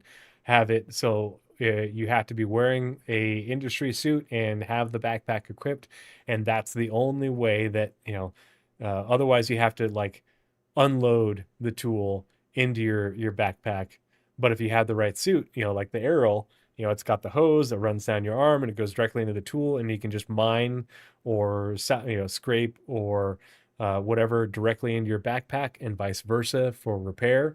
You can have a whole backpack full of RMC or whatever it is, and just without having to swap it out. Yeah, specialized helmets are really cool too. But specialized helmets are that's a radar and scanning thing as well. Until we get radar and scanning in, I don't think we're going to get more specialization in the helmets. They talked about that for like medical gameplay and medical gear. Players able to select the amount of ballistics and missiles they want rearmed. So I want 1 bullet. Wait time per unit of resource consumed. So that is all the questions for ship hangar services. Before we go on to the command module, I'm going to play a couple clips, or let's see, 1 clip from Squadron 42 that goes along with this image, so you can see what I'm talking about in terms of manual stuff, because they've always said that they have built the ships and built all the behaviors that the way we interact with things, so that way NPCs can do the same interactions and functions that players can, and vice versa. And we all know that the Idris that we have in the PU is old and outdated, and is not is not the same one that we have in the squadron. So it doesn't have all the same stuff and doesn't look the same. Again, here's this image. So let's see it happen in Squadron 42. This is from I Held the Line in 2023. For the animation teams, polish phase means refining the social aspects of Squadron 42 that occur between the various missions and getting the behaviors implemented across all of its chapters. Here we're dialing in the... Okay, so if you go into My Idris right now, you can see the panels that these pop up from. They are there, that you can't interact with them. They don't do anything, but these things that pop up right here, this one is a fuel port. I don't know what this one is, but you can see where they are right here in this section. This is like right where my C8R sits right now. Look, there's the missile rack right there. We just need them functional in the PU. Apparently they function, or maybe they're just set dressing, but I doubt they're just set dressing. But that's what those look like. And see, there's the fuel hose. Remember years ago they talked about bedsheet deformation, and then they got similarly made fun of, but to a lesser extent, for rope tech. This is the rope tech. It isn't just actual ropes. It's things that behave like ropes, like hoses. Hangar to make it as immersive and believable an experience as possible. So you see that guy grabbing it. There's the fuel line hooked up into this fuel port thing. Again, I don't know what this whole tower thing is, but there's multiples of these. There's one on each side of each bay. So you could have somebody refueling, this one you select it for hydrogen. The one over here on the opposite side is quantum. And, you could have, depending on how many people you've got, you can very quickly turn around vehicles, or you can make it so we're going to run a skeleton crew and you hop out of your ship and you refuel yourself. Like, if you're refueling your car in real life right now versus, if you live in California versus in Oregon, I don't know. But again, an immersive experience. They've made it very immersive in Squadron 42. Everything in Squadron 42 has the potential to be in the PU. When it comes to animations, assets, functionality, it's just not a matter of if, but when, for the most part. Done. Okay. Because our NPC crew will be able to do this using the exact same behaviors. Those are post 1.0, but until then, players can do it. Right. Let's do this. I have to switch out some of the interchange from the deck. Ground fuel port on the Gladius.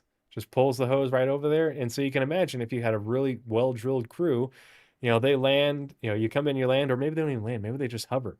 And somebody just runs out with the hose and they're quickly doing that. And maybe they're really good with the nozzle control. You can refill them faster. If you're not, safe, maybe cause an accident or something. That's how you start fires. Essential Asa. Do you think we'll get portable fuel tanks for manual refueling? Oh yeah, absolutely. I don't think it's every hangar type, but some of the hangar types, if you go into those bays along the sides, you can see carts that have fuel tanks on them, and it says fuel on it. That's what they talked about with things like the for the Q&A for the Liberator.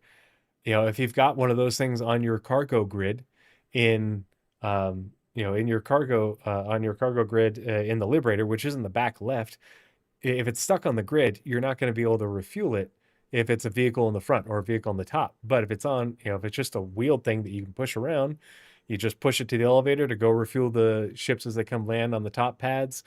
Push it back in the elevator to refuel the ground vehicles or whatever you have on the inside of the vehicle bay, and so on.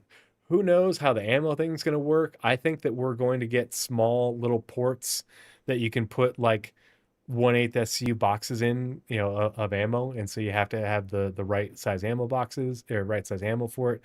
We'll see. I have no idea how they're going to do rearming in terms of like ballistics, but they did talk about that briefly when they were talking, going over the Vulcan but that's with drones. So who knows?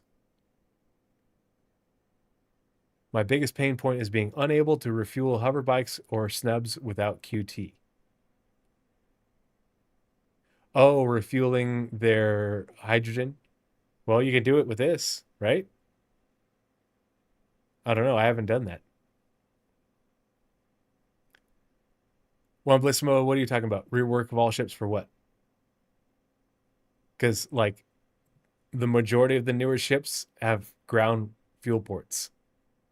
They put a fuel port, a ground fuel port on the command module.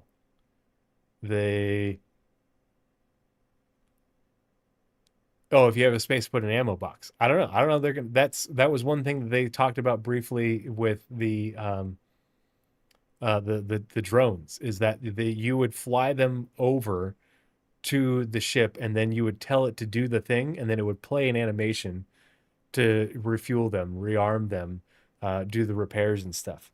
But like, think about how you're going to have to rearm larger ships. How there's going to be essentially like a miniature freight elevator, and you put a box of ammo in it. Who knows how big the boxes are? I imagine they're going to be hand carryable, or tractor beamable. But that's how you're going to do rearming for ballistics on ships like, the Perseus. And, essentially it'll be like, there'll be little bays where you can put the ammo in, and that will go into an automated feeder. Essentially it gets moved around throughout the ship. And who knows if there'll be multiples of them, or just like one, that you have to feed from the cargo bay. I mean, long term, it's not going to happen anytime soon. But, the way they've talked about it, like, that's how it's going to be. And so I can't imagine you having to, manually put ammo into the magazine, the ballistic magazines, essentially, for your big ships. But then fighters get magic, it just poof. See, it's not how CIG does anything. We have physicalized components. We have physicalized repair. Like, there's no way with everything that they do for animations and immersions that they're going to cop out and just make it like every other game where you just press a button and it just magically goes poof. I always view the arming port looking like the salvage ports in the Vulture, just in reverse. Who knows? I have no idea. I just know that the only thing that they've talked about is how they're going to do it in big ships. And you could put, think about how like big an ammo can is. Danger Hobo knows what I'm talking about, but how big an ammo can is, for, a machine gun, in real life, a big one, a crew served weapon. Okay, well, there you go. A 50 cal BMG, ammo can. Okay. They don't have it doesn't have to be true 1-to-1 scale for size. Or Mark 19. Those ones are pretty big, but it doesn't have to be true 1-to-1 scale size. You can make it so that way you can fit, 500 rounds of ballistic ammo in a can the size of a 240 or a 50 cal can or whatever. Think about if you had 500 rounds in a can that you could still carry by hand, or do via tractor beam. You run over there, you open the thing, and then somebody using their multi-tool is able to reload, a Hornet in a span of like 10 seconds if they're good.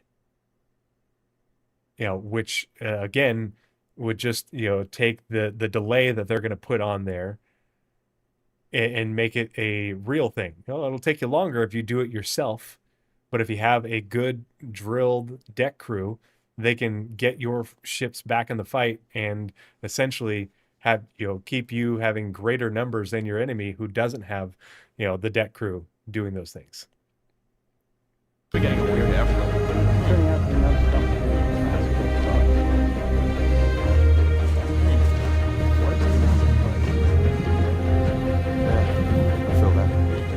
Anyway, for example, we're launching off a space carrier, but we still ground the feel in real-world actions, refueling, repairing, and inspecting, and making sure that your next flight mission is a success. This means we're looking out for pops, hiccups, or awkward Grounding it in real world things. Now they obviously are going to gamify these things, but that making it so that way it isn't just space magic, things magically go poof. Yeah, reloading an A10 cannon is going to take a long time. But in game, if you can gamify it so that way if you're good at it, it takes seconds. Sweet. It's believable, but there's player choice, player choice for you, player choice for your org, that it slows down the gameplay a little bit, so you have to think about things. Don't want to do all that? All right, well, then go back to a station. Fly all the way back to a station and do that. That means that you are out of the fight for however long that takes, versus I boost back over to my my Idris that's 15 seconds away, repair, refuel your arm, and you're back in the fight, whereas the other person is going to take 5-10 minutes and you're back in the fight in 2 minutes. Congratulations, you outnumber them for a greater period of the fight.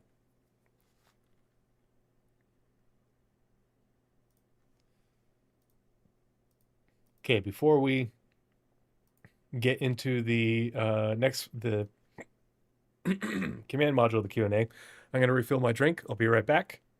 Talk amongst yourselves.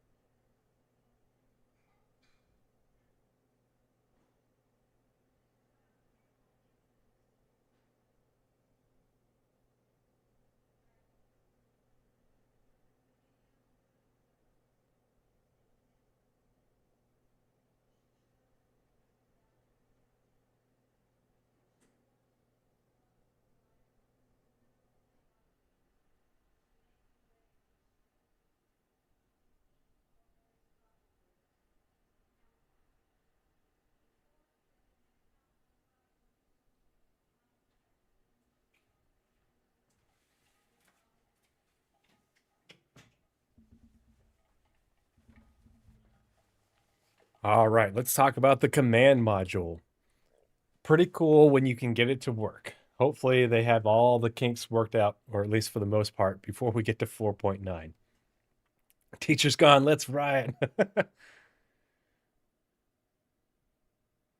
Mark 19, Danger Over says, Mark 19 had this weird quirk where if you didn't shoot more than 5 rounds, it would jam every time. Oh yeah, well, and that's why like the count for the burst was, 6 to 8. Boom, boom, boom, boom, boom, boom, boom, boom, boom, boom. And I don't know, because I if you shorten it to 3 rounds, you'd have to re-rack it.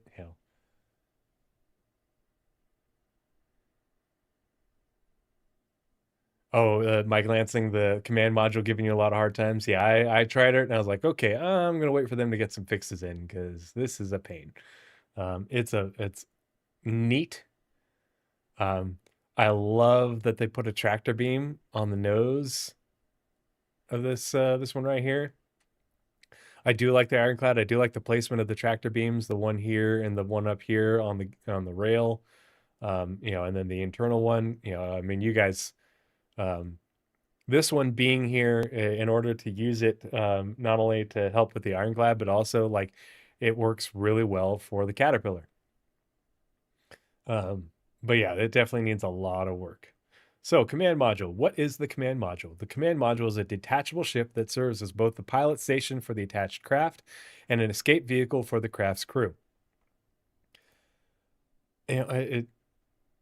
Pilot station, like they keep calling it escape vehicle, and I'm like, no, it's its own ship. Like you, with all those jump seats and everything, you can take the whole crew down and do a ground mission, and like it isn't just an escape vehicle. It's a very capable little ship for getting around to go do FPS missions.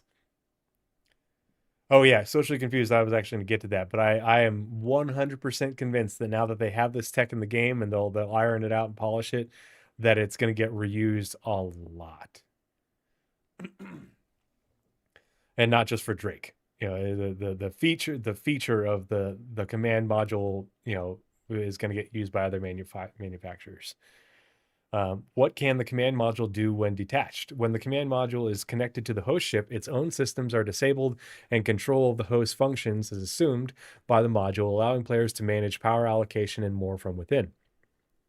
When detached, both ships operate entirely independently, with each crew controlling their own systems.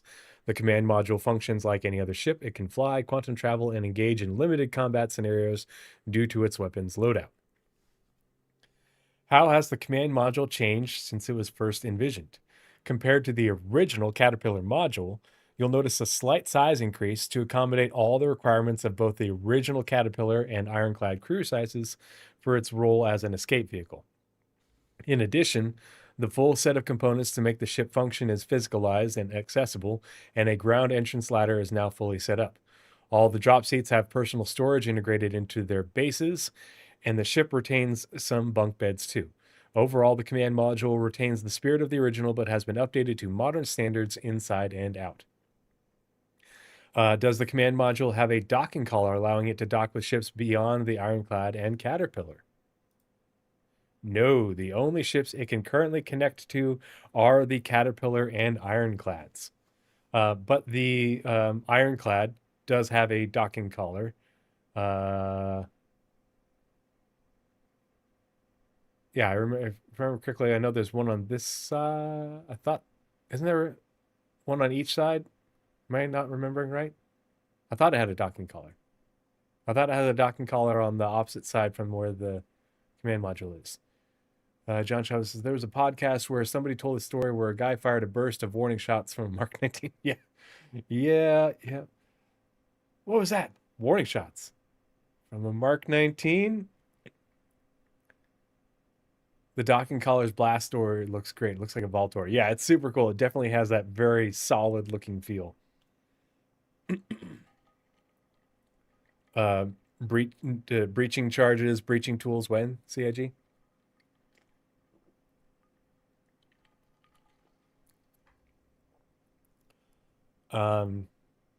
If someone detects my command module, can they trace it back to the main hull? Are there any identifiers or signature relationships between the command module and the main hull?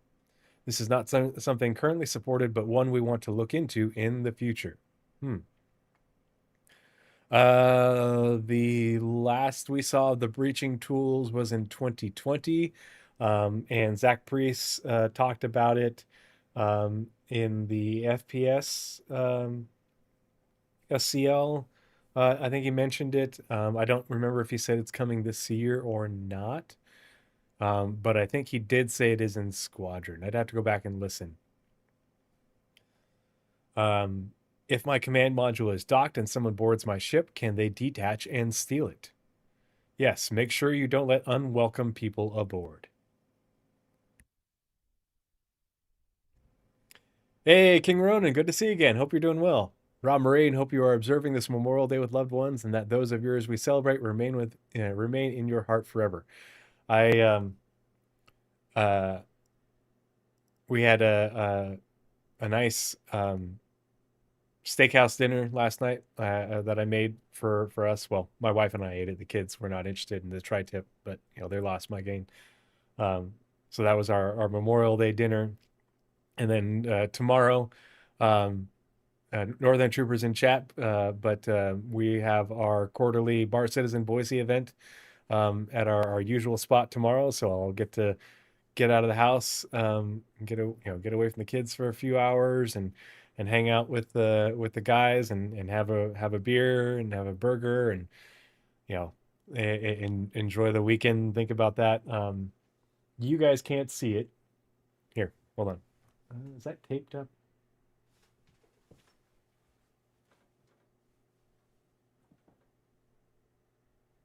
Can I pull this down without? Hold on one sec. I'm going to show you guys something. See if you can see it. I'm going to turn on the overhead light.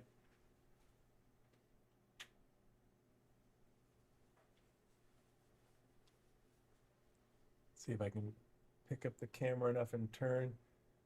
So if you see, as you guys are looking at it, that right there that I'm pointing at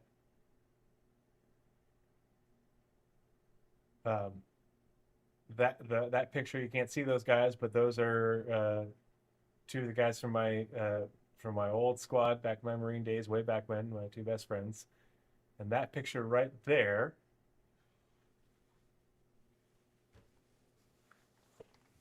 that picture right over there is a map of the old city of Najaf in Iraq, which is where I first saw combat back in 2004. Oh, I have to turn off that light.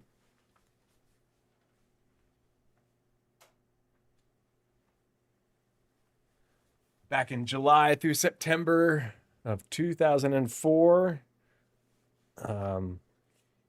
where I had their names tattooed. I have a big old memorial tattoo down the middle of my back. I lost my team leader and my ammo man from my fire team in August of 2004 in back-to-back days. Amongst others in that battle and other battles, but that one was definitely the hardest. So that's who they're part of a pretty long list of people that I remember. And Memorial Day is a very important holiday to me. And I remember it for the reasons that we're supposed to.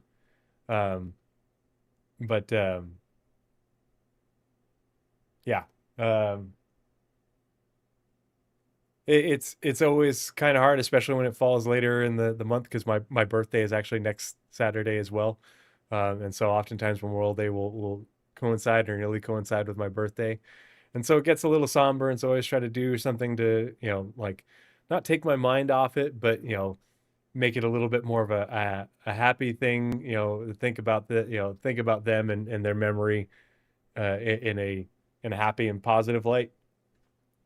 But yeah, Memorial Day is a very important in my household. I try to explain it to the kids. They're not ready yet, but they I've got pictures of my guys on the shelves over there, and I've had my sons ask, "Who's that, Daddy?" Well, how do I explain this to you? Yep. Yeah, yeah, my battalion got hit pretty hard my first deployment. We got off pretty easy my second deployment in comparison. Um, and then my company bore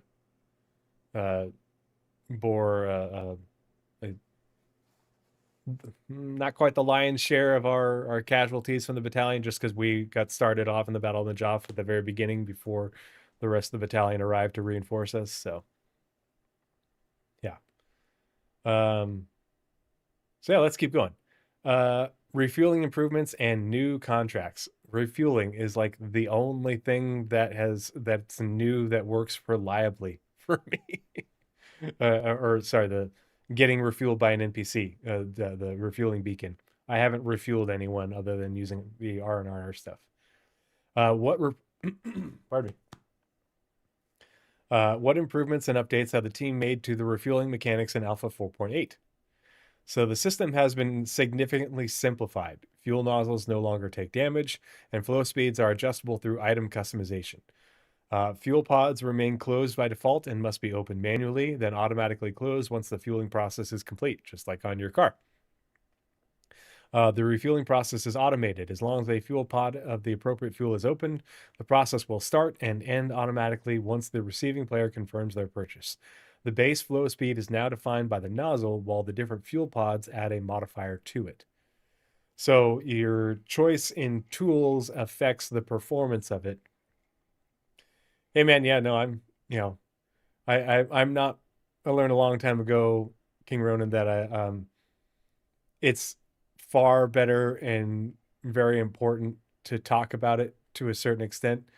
I know a lot of guys that kept it all in, didn't want to talk about it, didn't want to share their thoughts or their feelings on it, just kept it bottled up. Don't do it. It's not good for you. But I mean, like, it's Memorial Day weekend. I shared with you guys, obviously not going to go into details or anything, but that's my story. But like, look below, look below you. I've got my PTSD, among other things, disability rating from the VA. I still think about those guys. I occasionally still, had the dreams and stuff, and um, but like, this is what works for me. Hanging out with you guys, like, I always joke, but it's legit. Like, you guys are my therapists. Getting to talk about games and nerd culture with you guys, getting to do the podcast, grouping together and going to play Star Citizen. Like, this is how I, how I take care of my mental health, besides, good diet, regular exercise, and trying to get good sleep when I can. Yeah. And so that's part of why I do this. Not only is it fun, um, going over SC stats. Yeah. Not only is it fun for me, but like, this is, finding something that you love and sharing with other people, it's just as important as it is to not hold things in like that, and I don't want to talk about, how they died, but it's important to talk, to remember them and remember their sacrifice. So I'll prescribe you one cartridge of Polaris torpedoes and a week off of work. Hey, Blizzrad, there's one of my other mods. The question is, how many torpedoes are in a cartridge? Like, and like, how big is that torpedo rack gonna be? Because we watched that clip from Squadron 42 where you can see in the background the rack of missiles and whatever size those were. Imagine how big that rack is going to be when it's size 9, size 10, size 12 torpedoes like the ones on the Javelin. Holy shit. Like, how big do we think the torpedoes are on the Odin? Because Starjump Grim is convinced that there's torpedo launchers on the, I think the nose is where he's pointing at them, and I'm with him. I agree. I think they look like it looks like it has torpedo tubes straight out of like a giant submarine, you know.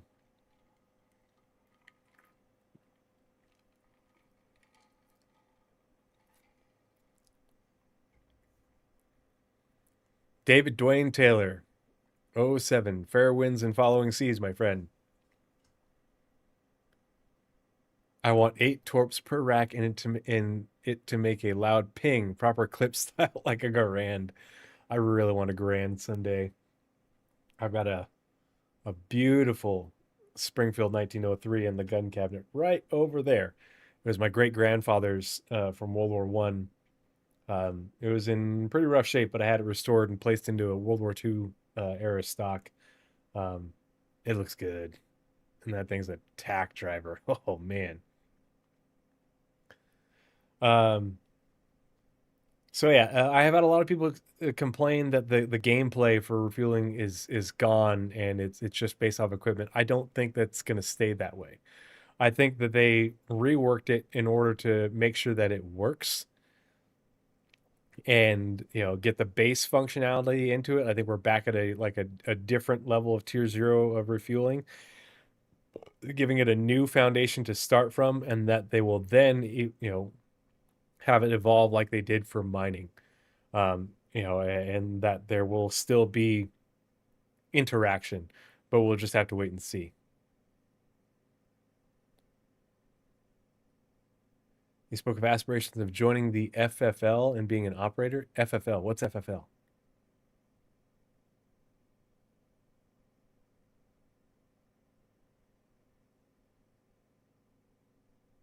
Oh, French Foreign Legion. Gotcha. That's a super interesting organization. Talk about history. Huh. Danger, but you've never been charged for NPC refueling. Mine got charged, but it worked. The whole experience worked flawlessly. Docking has also been updated. Motherfuckers. How does that change the experience for refueling pilots connecting to other vessels? The docking request can now be sent by both the fuel giver and the fuel receiver. When docking is accepted and the ships get close enough to each other, auto docking is always initiated. Here, the receiver will dock onto the fuel giver. So The docking improvements were supposed to improve docking for ship-to-station docking. Instead, it broke completely. Does not work. So that is one of the things I really hope they get fixed in the near future, because the ship-to-ship docking, I think what they tried to do is unify the process so it made it easier to maintain and get working. And I think that borked the ship-to-station docking while making the ship-to-ship docking work reliably. And so they've got more work to do. But yeah. What types of refueling contracts can players expect at launch, and are there any prerequisites for accessing them? There will be an introductory contract where a new faction offers players their first refueling job. This is immediately available with no reputation requirements. Generally, refueling will involve supporting NPC ships. However, depending on the star system, there is a chance of piracy. So I know people have been getting ambushed and stuff, so that's pretty cool and interesting. Some of the higher ranking contracts might require players to ensure they have protection. Don't be a fool, wrap your tool.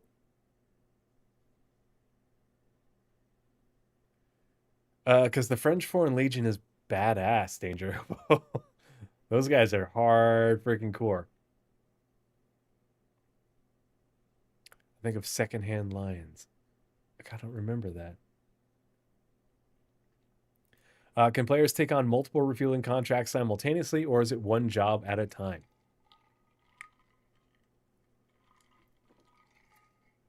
Players can accept multiple refueling contracts simultaneously after completing the introductory contract.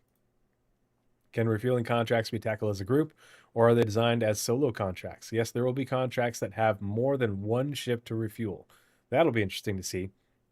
The other thing I need to test and see if it works, and if you guys have tried it in chat, let me know. But I want to see, can I call for refueling for my Idris?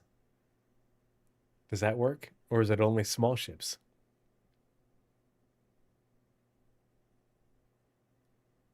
I don't know, it seems like you get your ass shot with no Air Force to call. The French have air power. It's like triple canopy, but less money. How does payment work for refueling contracts, and what factors influence what players walk away with? Players will be paid a set rate for the fuel by the NPC they're refueling. Upon successfully completing the contract, the United Wayfarers Club will provide an additional completion payment. Had a Marine in my TACP unit. They don't like to get DoorDash, if you catch my drift. Oh, you essential ASA, you got their character fuel. Awesome. Refueling Idris variant, instead of a hangar, it's a massive fuel tank. Yeah, well, and that's the thing, is like, can I just take all the fuel that they've got, and will it partially refuel me? Because I mean, the fuel tank for the Carrack has got to be pretty big too. You know, like, movie about the old dudes that were rich and salesmen kept trying to sell them stuff. I think I've seen it. I just don't recall it. Alpha 4.8 introduces refueling beacons. Can you walk us through how they work? Currently, the process is that when a player activates a refueling beacon, an NPC ship will arrive, quote a price, and provide fuel once accepted. To trigger a beacon, you must be in the pilot seat and have no active crime stat. Note that if you are in active combat when the NPC ship arrives, it will leave without initiating the refueling process. It would be really cool if they had them come over on a comms call, be like, oh shit, you're getting shot at. Fuck this. I'm out. You know, a funny wild line to go with it. Player-to-player beacons will be available in the future. Please give those soon. What does a career in refueling look like for players who want to specialize? As organized fleet gameplay continues to develop, we anticipate scenarios in which multiple ships need refueling simultaneously, including massive capital ships that require significant fuel reserves. Refueling specialization will become increasingly valuable as fleet operations expand and pilots look to stay in the fight longer without returning to a station. There we go. There we go. We were just talking about this earlier.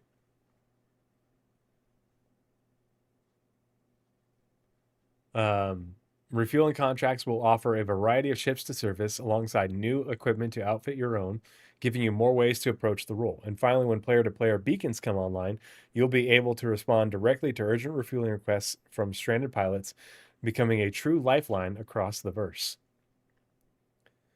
Ultiflex Novian crossbow. Look how many questions they have for the freaking Novian.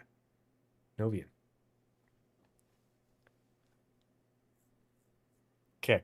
What role does the crossbow fill in Star Citizen's FPS arsenal? The Novian crossbow fills a niche no other FPS weapon in the verse currently occupies. It's quiet, hits incredibly hard, and is surprisingly lightweight for the damage it delivers. The sway profile is best in class, meaning you can bring it up fast and land shots on targets who think they have the drop on you. It rewards skill and precision in a way that feels totally unique. Is there a lore reason for a crossbow existing in the Star Citizen universe? It's cool.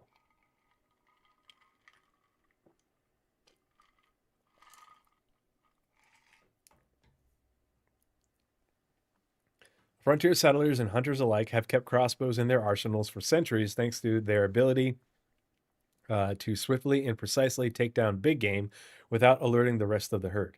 When Special Force operatives began to bring crossbows along on covert strikes for similar reasons, Ultiflex decided to make its own take on the classic weapon with modern materials and design that was as suitable for infiltrating enemy strongholds as it was stalking prey through the forest. How can players obtain the crossbow? Is it craftable, lootable, or purchasable? Multiple variants of the crossbow can be unlocked for crafting via a blueprint available through tactical strike groups or found through various loot pools across the verse. For players who took part in the Shroud of the Avatar promotion, how do they claim the crossbow? If you took part in the Shroud of the Avatar promotion, a special variant of the Novian crossbow is waiting for you. Find out how to claim it on Spectrum, and there's a link right here. What can players expect from the crossbow in terms of range and damage output?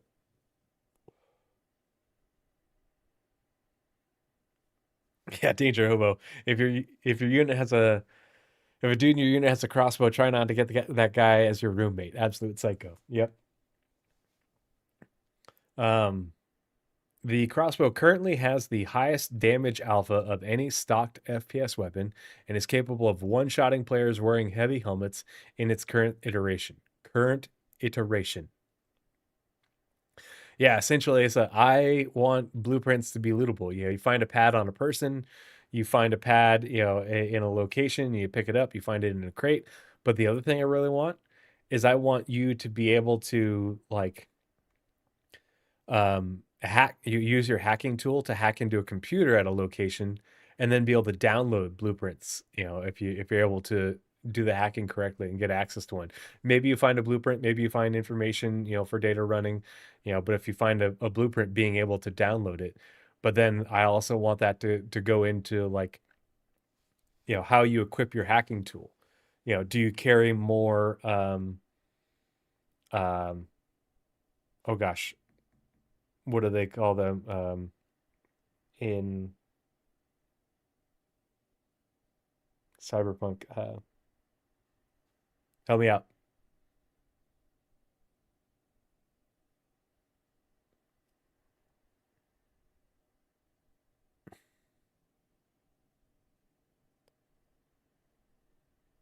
Cyber psychosis is what happens to you in Cyberpunk, but it's the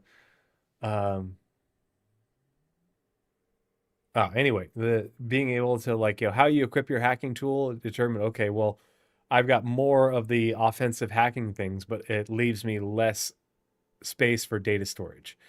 And so, okay, I hacked into the computer and I'm doing hacking for offensive stuff, but then you find loot, but you have to pick and choose which data to take because you only have so much data storage because you didn't bring you loaded it with lots of different offensive hacks and defensive hacks in order to be able to more successfully open doors and trick systems and such. Yeah, well, and to be able to trade them, or get them from PvP, be able to buy them in stores and stuff, all the different ways to be able to get them.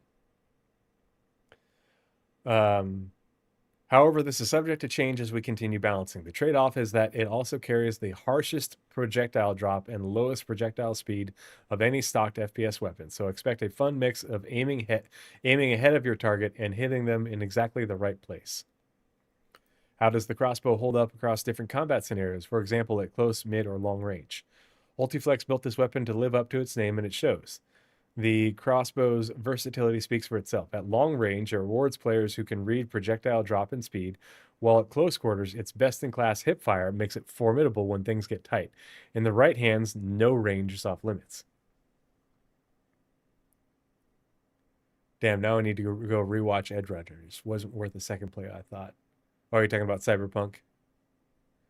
I haven't gotten back into it. I really should one of these days, but it's the time and how much do I have available. Does the crossbow have a headshot or precision damage mechanic, and how does accuracy factor into its effectiveness? Currently, a single headshot can drop another player, even if they're wearing a heavy helmet, thanks to the crossbow's high alpha damage and minimal damage drop-off. As with all stats, these are subject to ongoing tuning based on observed player usage and evolving balance needs. Beyond raw damage, what advantage does the crossbow offer over conventional weapons?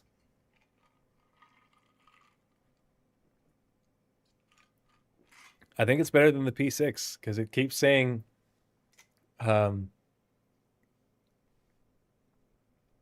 it's highest.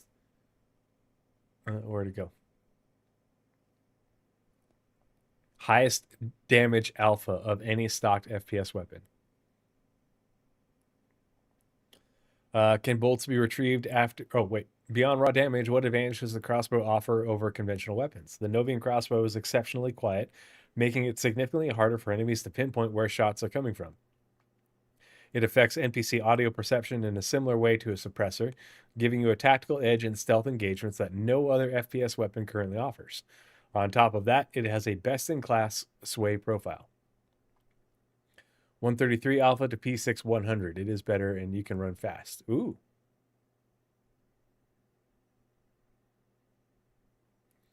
Can bolts be retrieved after firing, and what types are available? Bolts shatter on impact, so each shot is single use. Default bolts are available and can be crafted. Keep an eye on what else might be available in the future. I want an exploding bolt. Go full Rambo. Can the crossbow be used in zero gravity or EVA situations? Yes, the crossbow works in zero gravity and EVA situations. Gravity ejects projectile drops, so the heavier the gravity, the more you'll need to compensate, and the same is true in reverse. So potentially a really good weapon in EVA. All right. In the last section, the Castak Arms Plasma Grenade. What is the plasma grenade, and what niche does it fill in Star Citizen's FPS arsenal?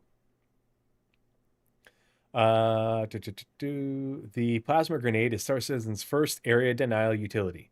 Rather than dealing a single burst of damage, it creates a hazard zone that forces enemies to reposition or take sustained damage. Choke points, Willie Pete, anyone? Choke points or any situations with enemies in a contained space is where the plasma grenade truly shines. Yeah, trying to make a quick escape, you throw it back behind you and they can't follow you for a period of time. More of a firework than a weapon. Where can players get their hands on the plasma grenade? Anywhere you'd normally pick up grenades. They're well stocked across the verse, so you won't have to go far. For now. What should players know about the plasma grenade's blast radius and damage potential when deciding how to use it? The plasma grenade creates a significant hazard area that deals sustained damage to anyone caught inside it. Like all weapons, values will be tuned as the game develops, but the intent is clear. Enemies who don't move will not last long. Plan your throws accordingly. What does smart deployment of the plasma grenade look like, and how does range factor into that?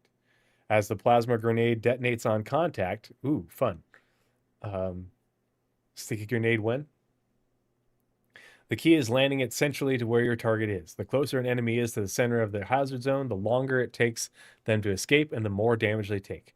Get familiar with the grenade's drop and you will be placing it exactly where it needs to go. Is the plasma grenade hand thrown only, or are there other ways players might be able to deploy a plasma hazard? Can we get an in-game chuck it like I have for throwing my dog's ball? because the M68 grenade fits perfectly in a freaking chuck it.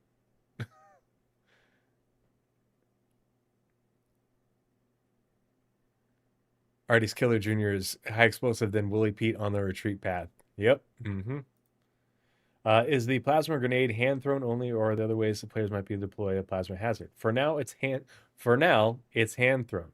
However, we have plans to expand this hazard creating gameplay as well as introduced more utility gadgets in the future. Grenade launchers? Eh? What happens when a plasma grenade detonates inside a ship? What are the risks to components and life support? Detonating a plasma grenade near ship components risks damaging them. The intention is for plasma grenades to create fire hazards inside ships, adding a dangerous new dimension to shipboard combat. That mechanic is targeted for a future update, so expect things to heat up. But all right, that is it for the Alpha 4.8 new features and content Q&A. Let's go ahead and switch screens real quick. I'll close these tabs and then we'll get into our last segment about teleportation in Star Citizen. Oh, I have the wrong window up. Oh well.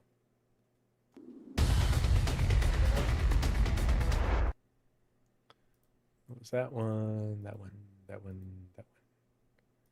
Yeah, the resource. Oh. See, that's 4315. Sorry, bright white. 3343.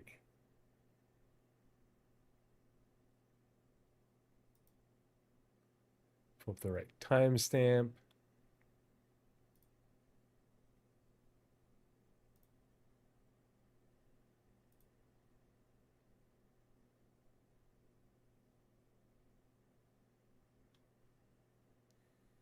Whoa.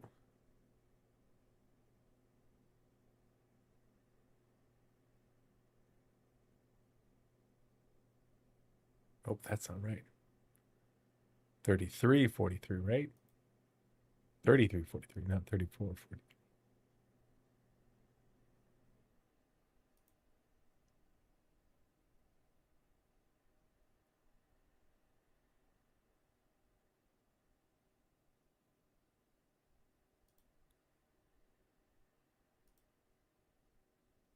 Okay. All right, let's switch screens and we will get into the last segment, our Spectrum Pulse on teleportation in Star Citizen. I'm calling it Beam Me Up Citizen. Instead of Beam Citizen. But dad joke. Anybody? Bueller?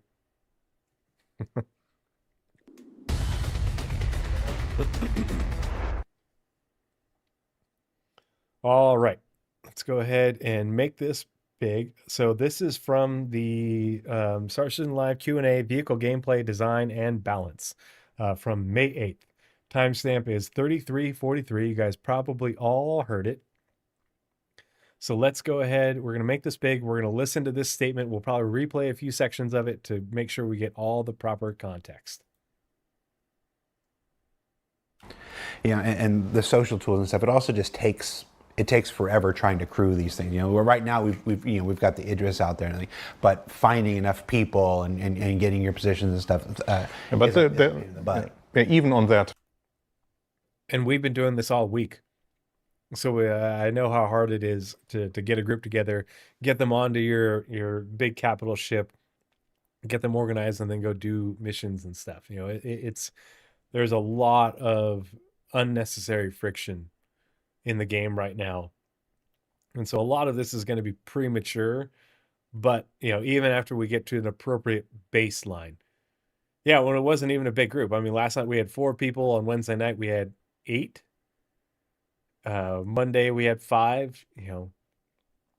But, you know, especially like if people are coming from different parts of the verse, if they haven't moved ahead of time, you know, like I can put the information in the post, be like, hey, we're going to meet, if you can go to Levski, and then we'll meet, you know, 100, you know, Mega Mommies away from Levski, rendezvous on my Idris or something like that.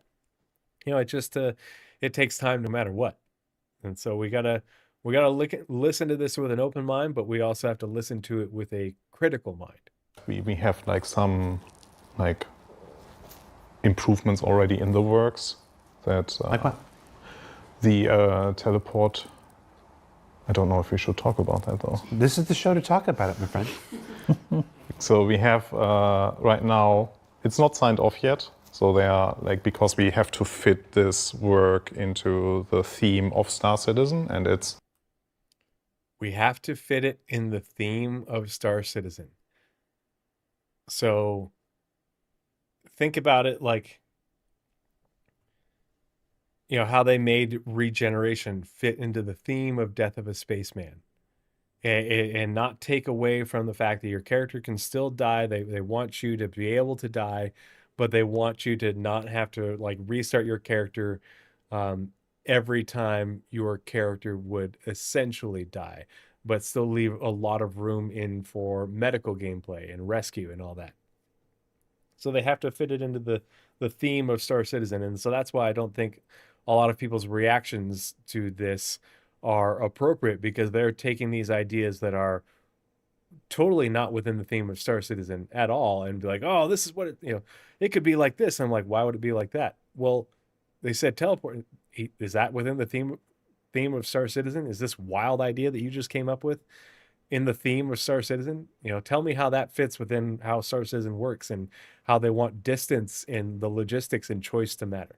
So Like if I phrase it now the way that I will phrase it, it's, you understand why it is really hard to put it into the framing of what we sell as Star Citizen.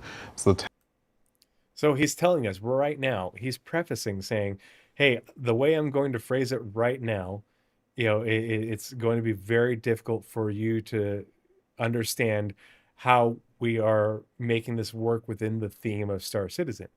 Because he can't tell us about it. It's not signed off. He can't give us any details.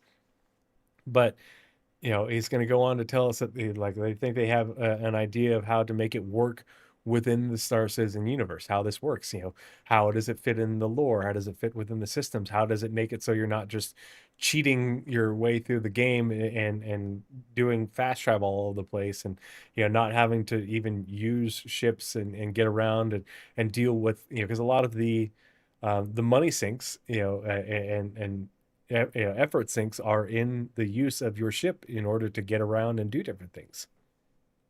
Teleport to party leader, where we want to allow players to, in certain situations, be able to quick travel to your party group or your party. In certain situations, be able to quick travel to your party leader, party group, party hangar. Certain situations, or even certain instances? Huh? Hangar, and then be able to go on a mission. So we want to reduce the time for you to gather dramatically with this feature. But it's a bit challenging. Yeah, it's challenging. At first glance, it seems against the ethos of Star Correct. Citizen. So, and that's why he's saying it's not a signed-off feature. It's a. At first glance, it seems like it's not, you know, it's against the ethos of Star Citizen. So they recognize this, but they think they have a way where it's, you know, the way they implement it is not against the ethos of Star Citizen. Because if we just had magical teleportation where you could teleport across the verse, that would be against the ethos of Star Citizen, which is why I don't think it being like that is any way remotely within the realm of possibility. But we're going to look at a couple of ways where CIG has already talked about fast travel or something like it, you know, in different methods in order to be able to move around the verse. And that's older stuff. And so we're going to, you know, eventually they're going to tell us more about it and everything. But if it's this important to them when they're not even really talking about it, to say, no, we want it to fit within the ethos of Star Citizen, we're not going to break away from that, you know, that they are being cognizant of it. It isn't going to be this wild-eyed thing out of left field that doesn't make sense within our universe. You've heard me say it. We have the same conversations here that you guys have out there just 3 months earlier. Yeah. And here we are. Probably just as contentious, to be honest. But we have to explore those things, even if we never do it. Even if a teleport feature never comes into Star Citizen, it may not. guys. We still have to discuss it. Yeah. We have to discuss it. We have to explore it. We have to build a prototype. We have to try it. We have to try anything that can make the process of getting into the game and playing the game more enjoyable, more effective, has to be considered. That has to be a major priority, especially as we go towards 1.0. As you go towards 1.0, that priority becomes more and more important. Making the game accessible, making it possible for people to get in and do the things that they want to do. So that's a big part of it right there, is on the way to 1.0 and making the game accessible. Because all of us, everybody here plays Star Citizen. A lot of people, have been playing for a long time. I'm a veteran original backer, really long time. And people have always said, "Oh, Star Citizen is all about the ships." No, it is not. It is all about the ships to a lot of the current backer community. The wider gaming community is not going to be all about the ships. The wider gaming community that comes to Star Citizen and wants to play this game is not going to be all about the ships, and that they're not going to be all about the ship-based gameplay. Why do you think we are getting planets with thousands of locations? And that's not even including the space-based locations. Think about one of our planetary systems in Stanton. A planet, Hurston and its moons, Microtech and its moons.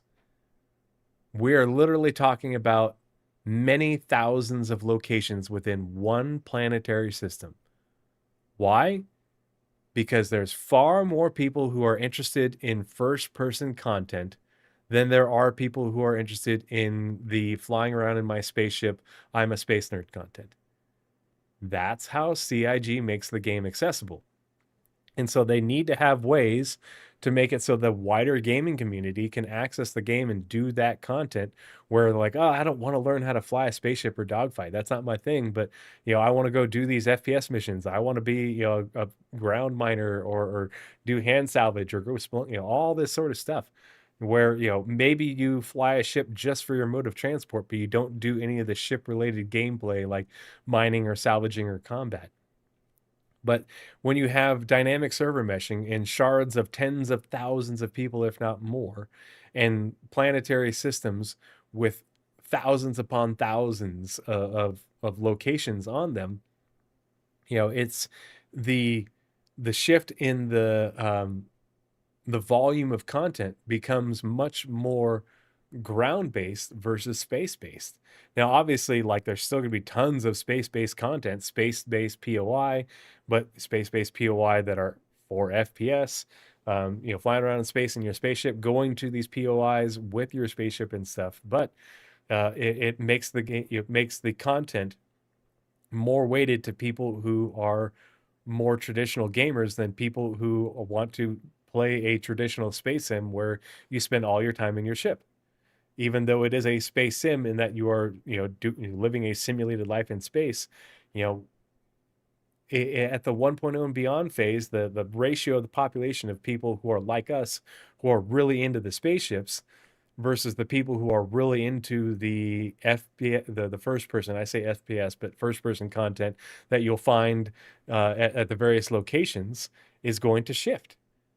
And CIG, in order to fund the project, does have to make the game more accessible to that group of people. And part of that is like, well, if I don't want to fly a ship, or want to fly a ship as little as possible, how do I get around in the verse? How do I get to go do this instance content that's the municipal works, in these various landing zones, all these different POI and such. There you go, Northern Trooper, nailed it on the head. One of many things. Oh yeah, TWO. It's absolutely they are watching. The community team is watching our reactions. They may not be watching this podcast, but they listen to Space Tomato's reaction, which I love. Keenan, I love Space Tomato. I've been on his show many times. He and I have been friends and talked offline for years. I've watched every minute of his video content for nearly a decade now. But he had a very visceral reaction to hearing this because, it was the very rare occasion where he didn't take every piece of contextual information that they're giving us right here, and he just reacted to it because it was something that was so, like they said, it at first glance, at first hearing, it does sound against the ethos of Star Citizen, but they're putting an emphasis on making sure it works within the ethos of Star Citizen. They say teleport to party leader, but they also talk about quick travel. And there are ways to do that that don't ruin the ethos of Star Citizen, but then make the game more accessible, not only to people who are more interested in FPS content, but for, Space Dad, maybe I don't want to fly around the universe all the dang time. Maybe, hey, my buddies are 3 systems over and I just want to do the FPS instant content. Well, then does it matter if I flew there or not? If I pay money to do the quick travel, does it matter if I flew there or not? Does that change anything for the ethos of Star Citizen? It doesn't. I'm just quick traveling to go, or faster traveling to go to a location to do FPS content, and you make it so it costs money and it's still a sync, and there's other limitations to it, and Bob's your uncle. It's fine. It's no big deal. You leave the instance and you go back to the location you were at before. It's fine. No big deal. Yeah, no one is going to be, and I think that's the context of this is people are thinking that we're just going to be able to teleport anywhere into the PU or something like that. Oh, your party leader, sets up an ambush and it's just one ship, but then everybody teleports in on top of them. That is in no way, shape, or form relevant to the ethos of Star Citizen. Would never happen. CIG would never remotely consider that, and it's silly to even think about that. But again, that's the reaction because people don't listen to this 5 times over and go over each individual sentence with a fine-tooth comb in order to set their expectations and critically think their way through this, and then go and look at what CIG has said in the past about this sort of thing. Because, I mean, like I talked about with the, if it's not in the PU, if it's not a PU location, maybe you just fast travel from station to station and then you get picked up by your buddy, okay, well, I paid money, I just went faster. And it doesn't, it costs you the same amount of money than, that it would cost for maybe fuel, or maybe it's a little bit more cost effective, but you don't get to bring your ship and, only a limited amount of stuff you bring on your gear. If you, maybe for, we'll get into that more, but with agent smithing, okay, cool. You agent smith into an NPC squatty and you get their gear and their character, not your gear and your character. And you don't get the physical rewards instantly. Those have to be transported back or something like that. There's a delay, and you have to pay the money to get transported, and it scales based off how far away you are. Nothing is lost. The only thing that's gained is you being able to play the game with your friends and do the content. But again, it would behoove you if you just planned ahead and flew there, because then you get to bring all your stuff with you, and you're a little bit more prepared. You're not having to use an Agent Smith NPC character. There's so many different levers that CIG can pull and make this work, and so that the syncs are still in there for SC. Yeah, Star Wars Galaxies had shuttle transports flying to all the major spaceports and local shuttles between cities on the planets and moons. That works perfect for SC. Exactly. We're going to get into that, Mitchell 19K. You nailed it on the head. So let's finish the quote. So there may be some things here and there that are like, well, that makes it less like a space sim. Sure. But it makes it more like a fun game that more people can play. So it's one of the right there, less like a space sim, because you're not forced into doing all the space simmy things if you don't want to. But you still need to earn money to get around the verse and go do these things. And you still need to arrange to get around the verse. And so you're not doing the space semi part of flying a spaceship, but you're still living and breathing in the verse and doing things. Like not everybody drives a car. Not everybody flies a plane. Not everybody owns a freaking boat. you pay for a fucking plane ticket rather than flying your own plane to New York, or a train ticket, or instead of flying to Salt Lake, I'm gonna drive. It's believable. It makes sense.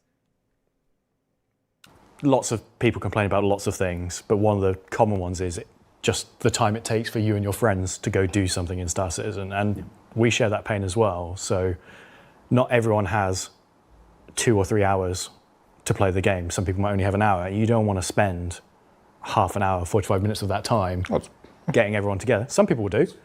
Not everyone does. It's more. And then spend 15 minutes quantum traveling somewhere. Yeah. What do you want to say, Dorson? It's a bit more than half an hour. He's being kind.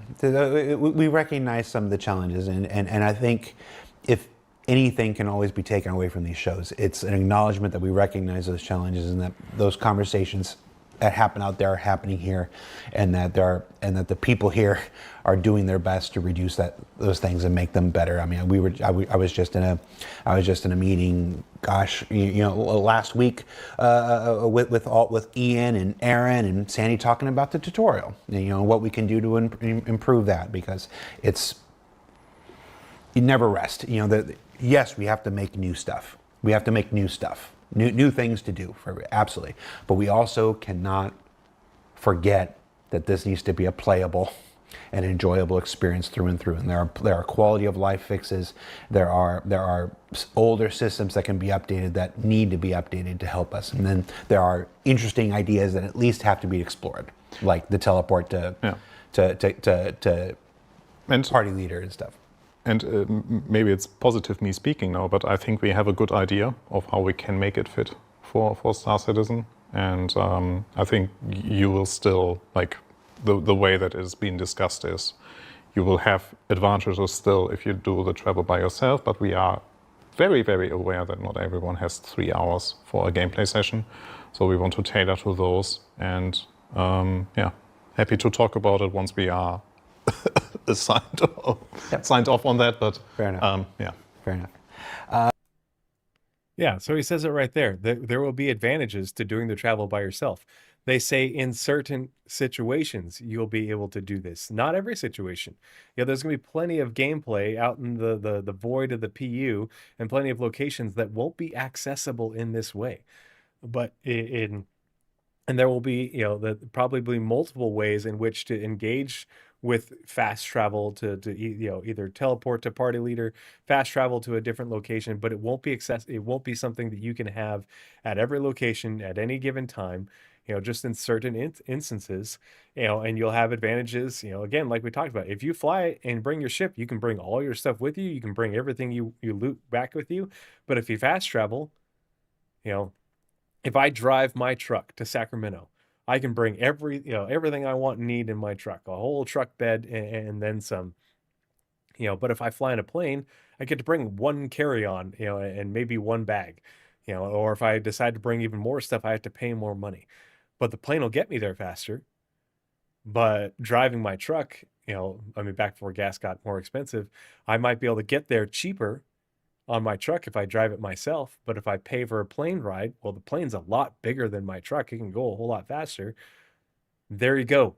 It's fucking fast travel with pros and cons in real life. But because it's a game, you gamify it, and the only thing you're gaining is more of your time, but you're still spending money. You still have limitations based off that choice. I can drive my truck anywhere. I can't take a plane, a chartered aircraft anywhere. I have to go to an airport, and then either, get a ride. Hello.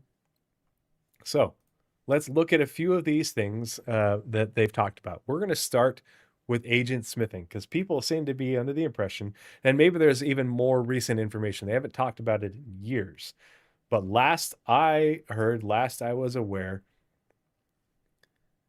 we literally had this discussion. Now add kids to the situation headed to Disneyland. No. Nope. Mm-mm. Next time I'm going to Disneyland and doing the Star Wars experience, I'm going by myself. Fuck them. I think the Marine Corps was the last time I wore shorts to work. Bro got caught out. Yeah, TWO, the barrier to entry to this game will drive a lot of people away before they even give it a chance. Time being a huge factor. And yeah, if you've got people who don't want to do the space sim thing, but want to try out the game because they see the FPS content or anything else that you can do in first person, because it is a first person game first and foremost, then you've driven them away for no reason. If you can get them to play the game and either rely on, whatever mode of fast travel, whatever modes of fast travel they come up with, as well as getting rides from their friends, then now you've gotten somebody in the game who will play, who will buy stuff, and they're not being locked out simply because they don't want to fly a spaceship or don't want to have to always bum a ride from a friend. So we're going to look at the Persistent Universe Game Ideas Forum. So this is right. Yeah, this was at the town hall thing. There's like multiple panels. It was like several hours long. If you haven't watched these, and maybe you're going on a long drive or a road trip or something like that, I highly recommend you listen to them and take the time to listen to them, because when people talk about how the game has changed and it's nothing like what they originally pitched, I'm like, you're full of shit. This is from 2015, and they're talking about stuff that they've been talking about since 2013, 2012, 2014 in these like 4 hours long town hall things that they did. And the majority of these things have not only, stayed within the idea of Star Citizen, whether they've been made it in the game or not, but they've built upon a lot of them. They've been built upon. There's very few things where they've been like, no, we're just not going to do that. If anything, like this is the whole, well, people talk about scope creep. It's because they're doing so much of this and then so much more, not less. M. Lansing, yeah, on YouTube, place with ships with like the E1, we could have player commercial pilots. Yep, that's what these tabs are for. We're going to start with agent smithing. And then we're going to talk about personal transport. Let's see, make sure I have the right timestamp for this. I'll put this over here. 15:20. So yes, I think yes. Next. All right. So yes, I think yes. There you go. What's going on around the system? Next. All right. So yes, I think yes. There you go. Beautiful. Okay, well, my question is 90% answered from the prior gentleman's question, but regarding the shared NPCs that you have on multiple accounts, there's been terms thrown around on the forum called agent smithing, where people will be able to come and assist you when you're in. So they're having this town hall, and a lot of this stuff, when they say they've been talked about in the forum, it's because the developers, including CR and many others, were on the old RSI forums, were talking about these things and what their ideas and plans were. And so that's what they're referencing back to. And now they're talking about it in 2015, but these are things that they were talking about before this. NPCs are not quite up to snuff, and explaining the mechanic of when a fellow friend or org mate can agent smith one of your NPCs to give you better control in certain parts and aspects of fighting. And if you do decide to do that, make sure you make the cool graphic animation going blah, blah, blah, as he forms in. Wow. I love that. That sounds great. Actually, I think CryEngine already has that as a shader, don't they? Yeah, I think. You could do it. It's an interesting concept. No, we do. That's the plan. The plan is that your friends can take over. I mean, that's what we mentioned. But just take it over from an NPC, or a hired guy. You can like on demand. You can only take over the name. So the design was that if you've had, say, 5 game packages, you can make every 5 of them. There's 5 characters basically, and any one of those characters, like you can play. The other ones could be an NPC on your ship, or your friends could come in and control. Basically, you go online and say, "Hey, I'm going to fly my constellation. Can you get in and take care of, Han Solo and the turret, I want you to control them because my NPC Han Solo sucks. Exactly. He shoots early, is what I hear. So the only thing I would say is I don't know about the Matrix effect when it goes from one face to the other way, but the rest of it's all part of the plan. Cool. Sweet. Thank you. Awesome. Next. I'm going to pick. So, agent smithing was part of the plan in the beginning, way back when. But you're not teleporting your character to replace that NPC character. You are assuming control of that NPC character. So that in itself is already a restriction, a disadvantage in that, okay, if your character has developed these skills, because we know we're going to be getting skills. If your character has this equipment, well, you can't bring that with you. You are assuming control of a character with certain skills, and other limitations. You are using their gear and what gear they have access to, whatever your buddy has stored on his ship, not your gear that you're necessarily used to using. Maybe you've got high-end crafted gear, and now you're getting, basic store-bought shit because it's an NPC.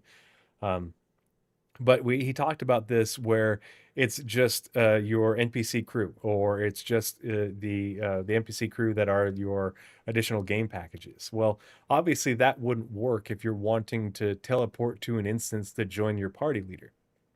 Well, they could we know that we're going to be able to hire NPC crew, but what if they made it for instance content, where if you, instead of just having an NPC crew, there was NPC squaddies that were just there as part of that mission. And so a player that doesn't have a group to play with can attempt this difficult, this mission, and they've got NPC squaddies that aren't as good as a player, but they can help along. So maybe they could get it done, to a certain extent. But it could be like, okay, I'm here.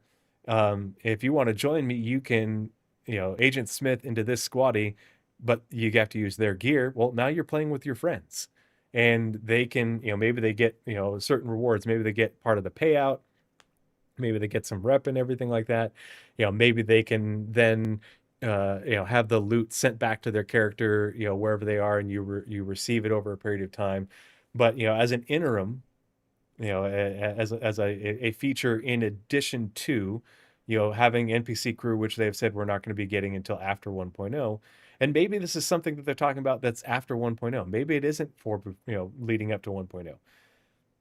But, I think that that's a totally viable option that's been done in other games where you have NPC squaddies where you're doing, instance content and they're fighting alongside you.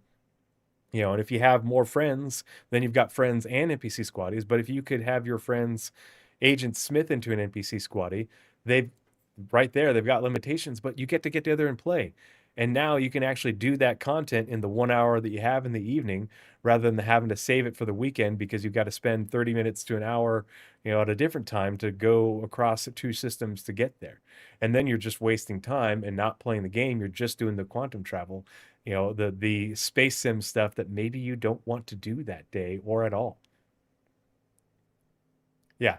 We know we're going to have NPC crew, and so, but they've said that isn't coming until 1.0, but well, okay, maybe you don't have NPC crew for some of this instance content. You just have an NPC squaddie that you didn't hire. You're not paying them.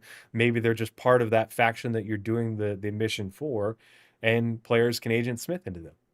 Boom. Nothing is lost. You get to play more. Maybe you have to pay to Agent Smith into them or something like that. Who knows how that could work. But, already not being able to use your character with your gear, you're having to use stock stuff, and, that's already a limitation. That's already a disadvantage versus if you flew there yourself and brought your stuff, your good crafted gear, all your supplies and everything. Pros and cons, but you're losing nothing from the game by being able to do, instance FPS content by Agent Smithing to it with your friends. Especially if you have to pay in some way to do it. So that way you're still incurring the cost that you would have had you actually traveled there. Danger Web is a specific set of skills as a set of skills, a septuagenarian Irish movie star. Where, yeah. So this is the most recent reference I can find to agent smithing. I can't find anything else in terms of Spectrum posts that counters any of this. So if you find something or hear someone else talk about something, whether it's in a Discord or social media or a content creator or whatever, please hit me up in my Discord, DM me wherever, come in my chat and let me know. I'd love to see it. But this is what I could find. See. And so, see, it always starts at the wrong timestamp. Let me pull up the right timestamp.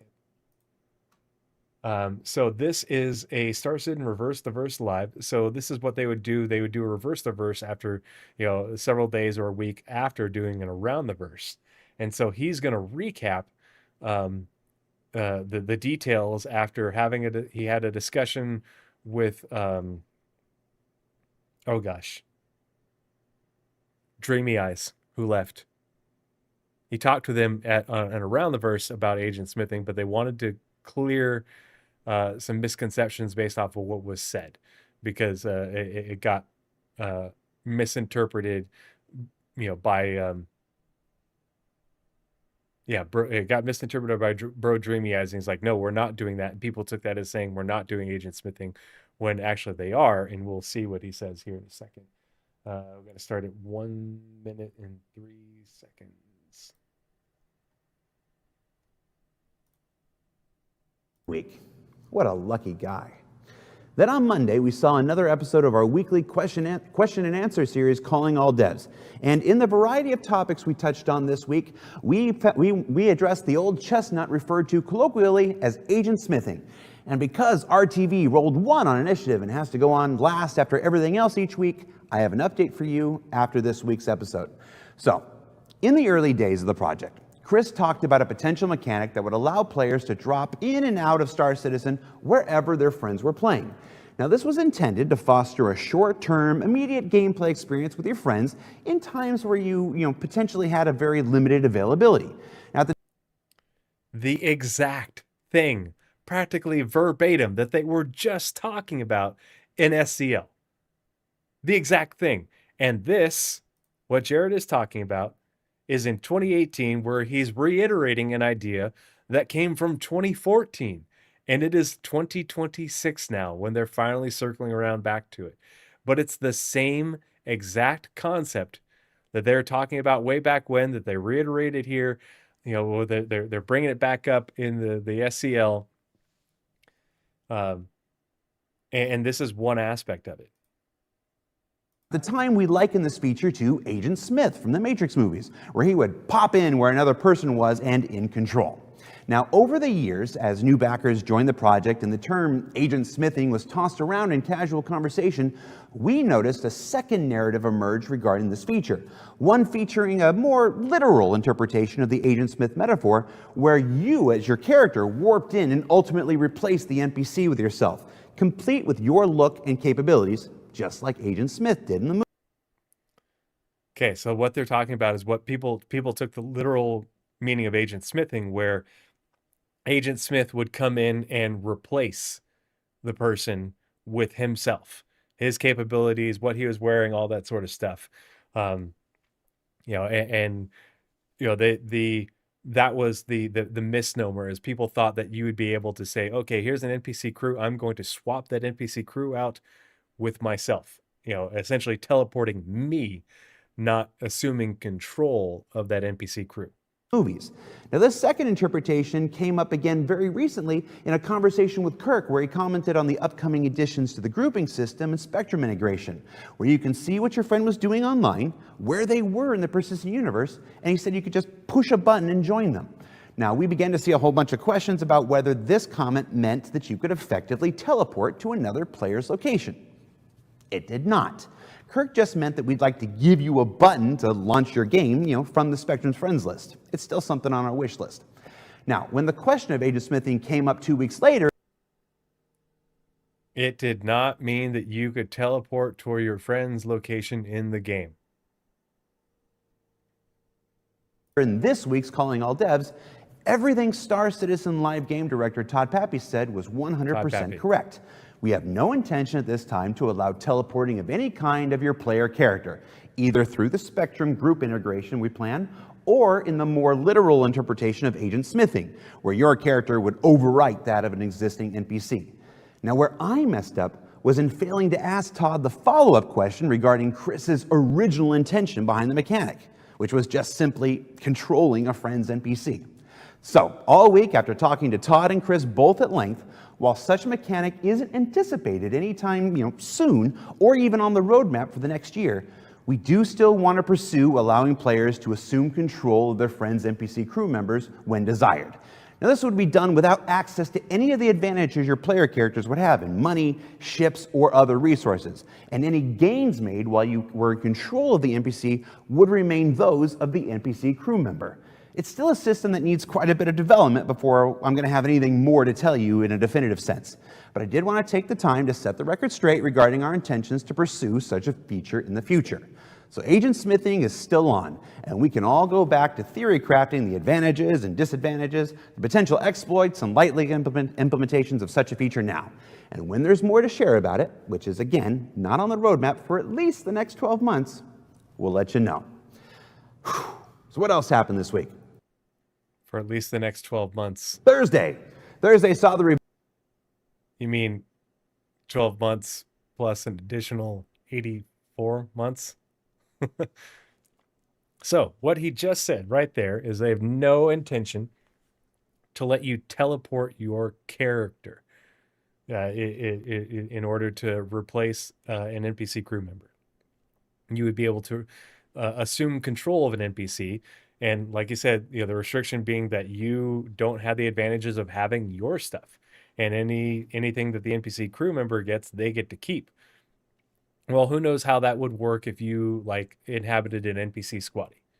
Maybe you would get some of the rewards. Maybe the reward is being able to do the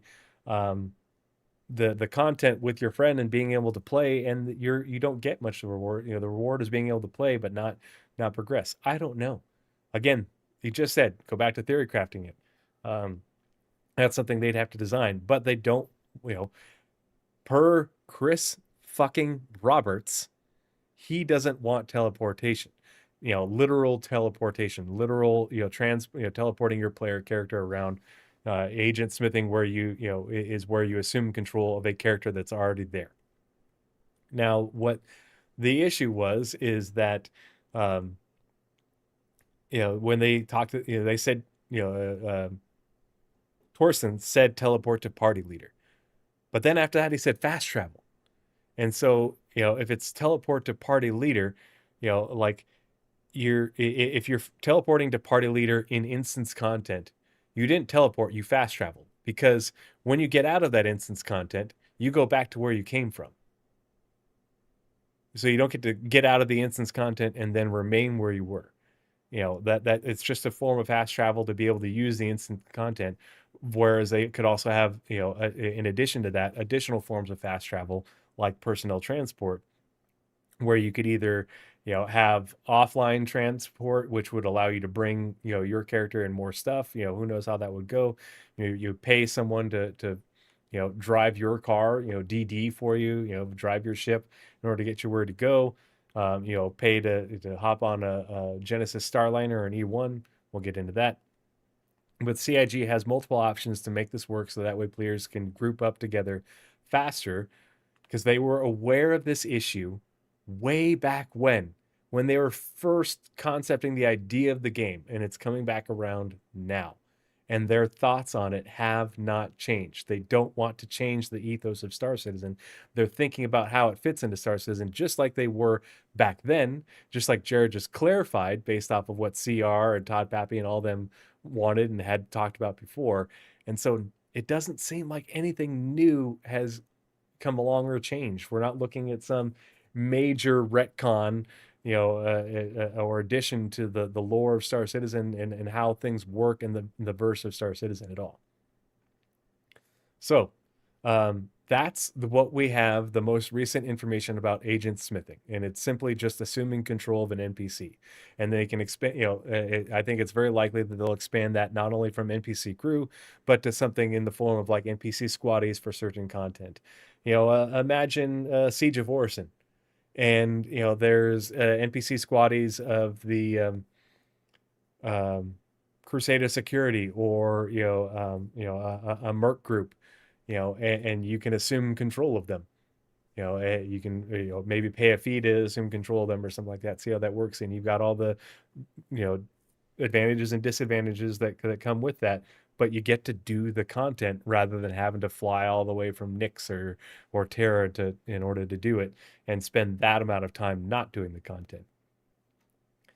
Okay, so let's talk about another option where we can have a form of fast travel where nothing is lost and nothing regarding the ethos of Star Citizen is compromised. Showed. Of course, the wrong timestamp, even though I haven't moved these tabs at all. Give me one sec. The Citizen Control 954, the Star is My Destination presentation, Star Citizen 1.0. October 2024, timestamp 1937.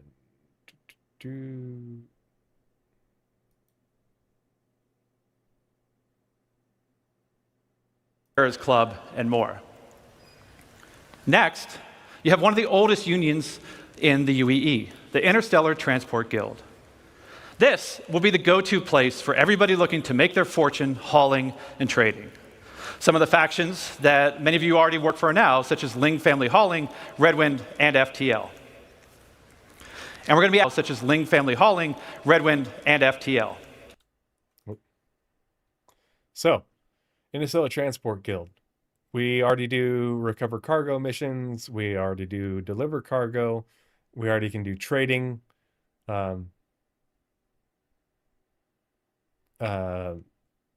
We've got the courier delivery missions, passenger or a transporter.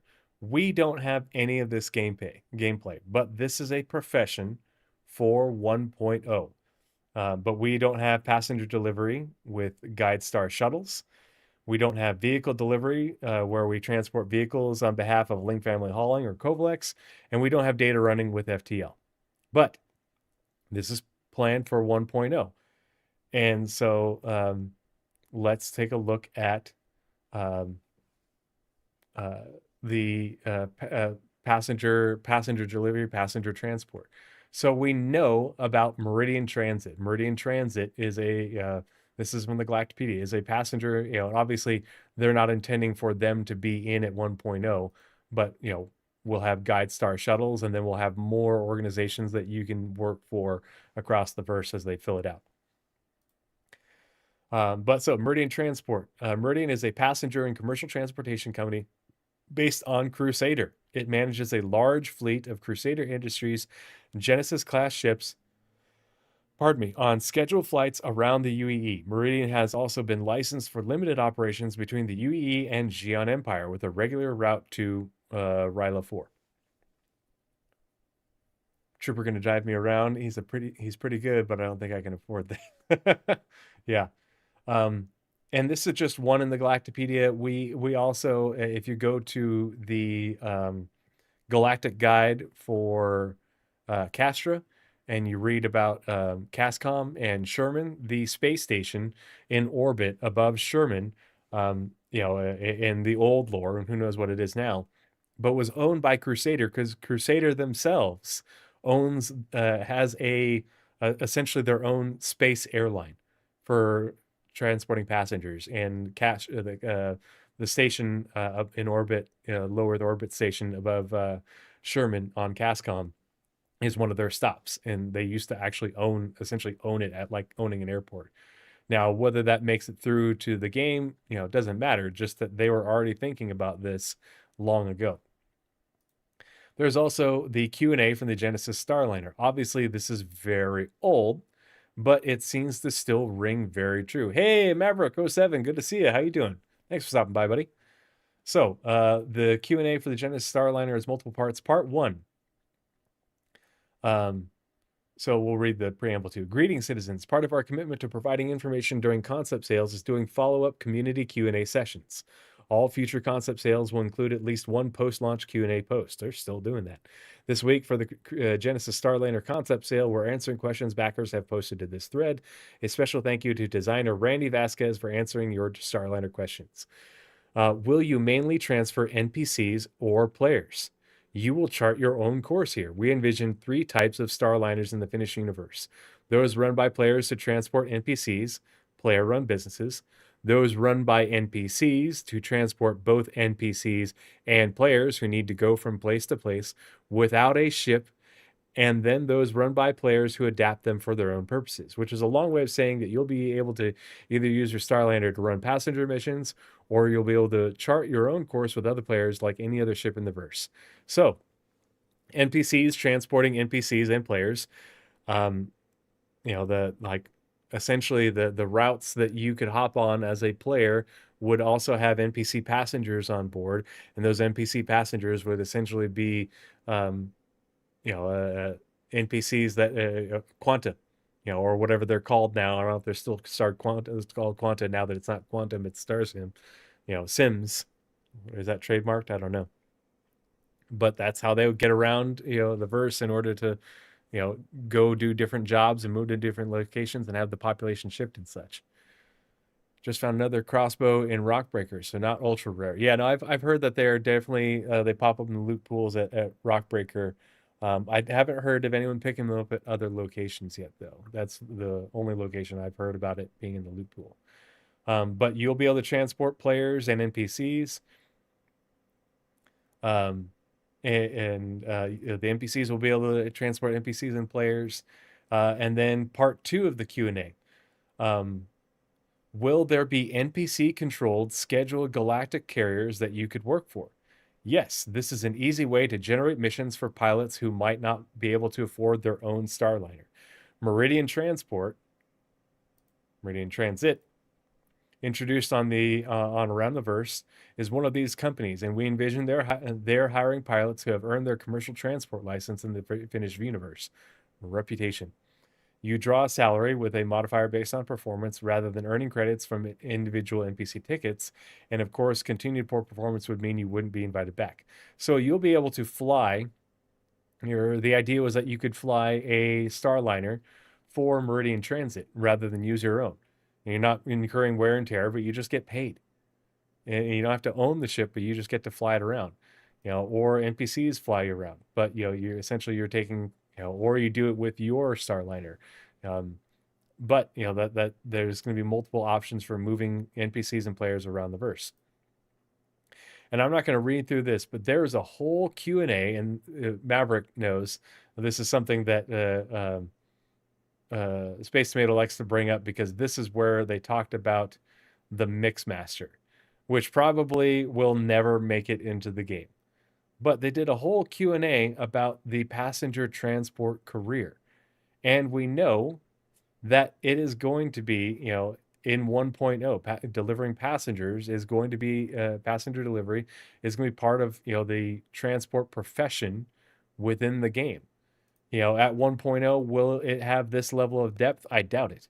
Will it have some form of depth? Yes, absolutely.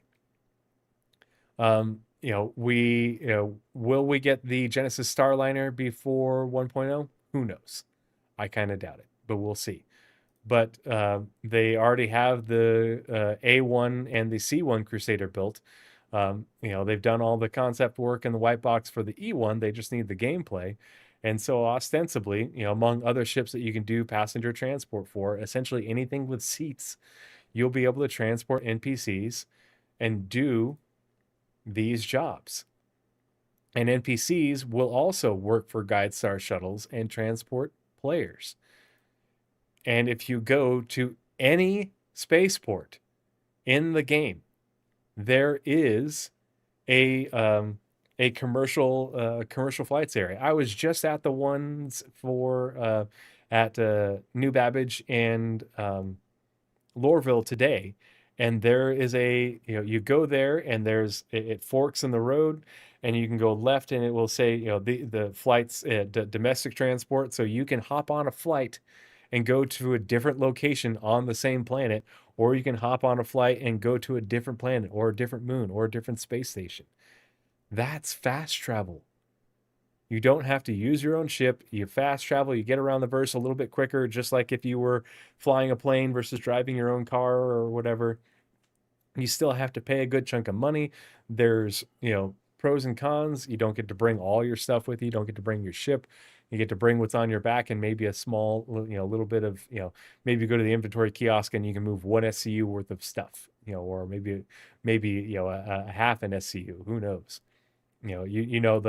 The personal storage lockers are like 2/3 or 3/4 of an SCU. Maybe you get that much space. I don't know. But that would allow you to get around the verse. Maybe you're like, oh, okay, well, I'm at Lorville. My buddy's at Levski, and he wants to do, do content out in Nix or something like that. Okay, well, you hop on a shuttle, you go to him and you hop on his ship and away you go. And, or you use this in order to fast travel to a station, or you can travel directly to your friend's hangar. Because the other detail that people don't notice is if you go to these commercial terminal areas and you look at the signs and there's numbers and it's like 3 numbers and A, 3 letters and B. Those letters and numbers match up with there's a section in your hangar. If you go in your hangar, there's an area where there's a personnel entrance and a heavy cargo entrance, and the terminal numbers line up with those. So that way, if a Meridian Transit transports cargo and people, well, the people would come out of those personnel entrances, and any cargo that they're getting loaded onto the plane would get loaded from those terminal entrances, essentially onto a ship. If you're doing a passenger transport, those NPCs could just walk out of the door, walk up the steps, walk up the ramp onto your ship, and take a freaking seat. If you're a player, you go through the gate and you go and hop on a seat, and then maybe it's a fade to black or something. Who knows how they would end up doing it? I don't know, but essentially make it so you fast travel from the commercial terminal to your destination. You hop on an NPC transport, and Bob's your uncle. You're there and you're ready to go. Yeah, Maverick 69. Carry on limit and have to pay $10,000 for additional luggage. And maybe that's the thing. Maybe if you want to bring additional luggage, you can do it, for a fee. No Mixmaster Boo. You get warm cruise and reclaimed water, depending on who you fly with. If you're flying in a Cutlass Steel, warm cruise and reclaimed water. If you're on a Genesis Starliner or on a C1, then you get a Mixmaster or some other nice beverages. A really nice hot torpedo burrito. I don't know. But and for the local flights, you hop on a Valkyrie and you go for a ride. Or a Cutlass Steel, or maybe you do take an E1, a bottle of rust, but CIG has obviously already thought about these things, whether because I don't think it will be a single source solution. I don't think we're only going to get agent smithing and not be able to quick travel via NPC airlines, whatever you want to call it. I think there'll be a variety of situations, and you pick the one that works for your situation. Hey, I want to, I want to Agent Smith, and then you just, get to use what they're using, but you go right into that character. Or, oh, I'll fast travel to this station and you can pick me up, and that way it'll only take a few minutes to group up versus a few seconds. But then you get to bring your character and your gear, and some supplies or whatever, and then you can you can quick travel back and bring that stuff back with you. And so it takes a little bit longer. It takes 5 minutes, 10 minutes to group up, but it doesn't take 30 minutes to an hour. But it also doesn't take seconds. You fade to black and you open your eyes and you're Joe Blow NPC, who's wearing store-bought gear. And that's just 2 options that are easy to look at and think about because CIG has already talked about them. And this is just the citations that I could find quickly offhand, things that I knew of just off the top of my head. There's a lot more. And so, I'd love to hear, like, we're going to wrap up the show here, but like, if you're watching this later on YouTube, I'd love to hear your thoughts in the comments. If you like these ideas, if you have other ideas of how CIG could implement it, either in contrast or in addition to these. If you want to talk about it more in the Discord, hop in my Discord. The invite's always open. Would love to see you. You can come join me, when we do game nights, and we can talk about it, in voice. I'd love to hear your thoughts then too.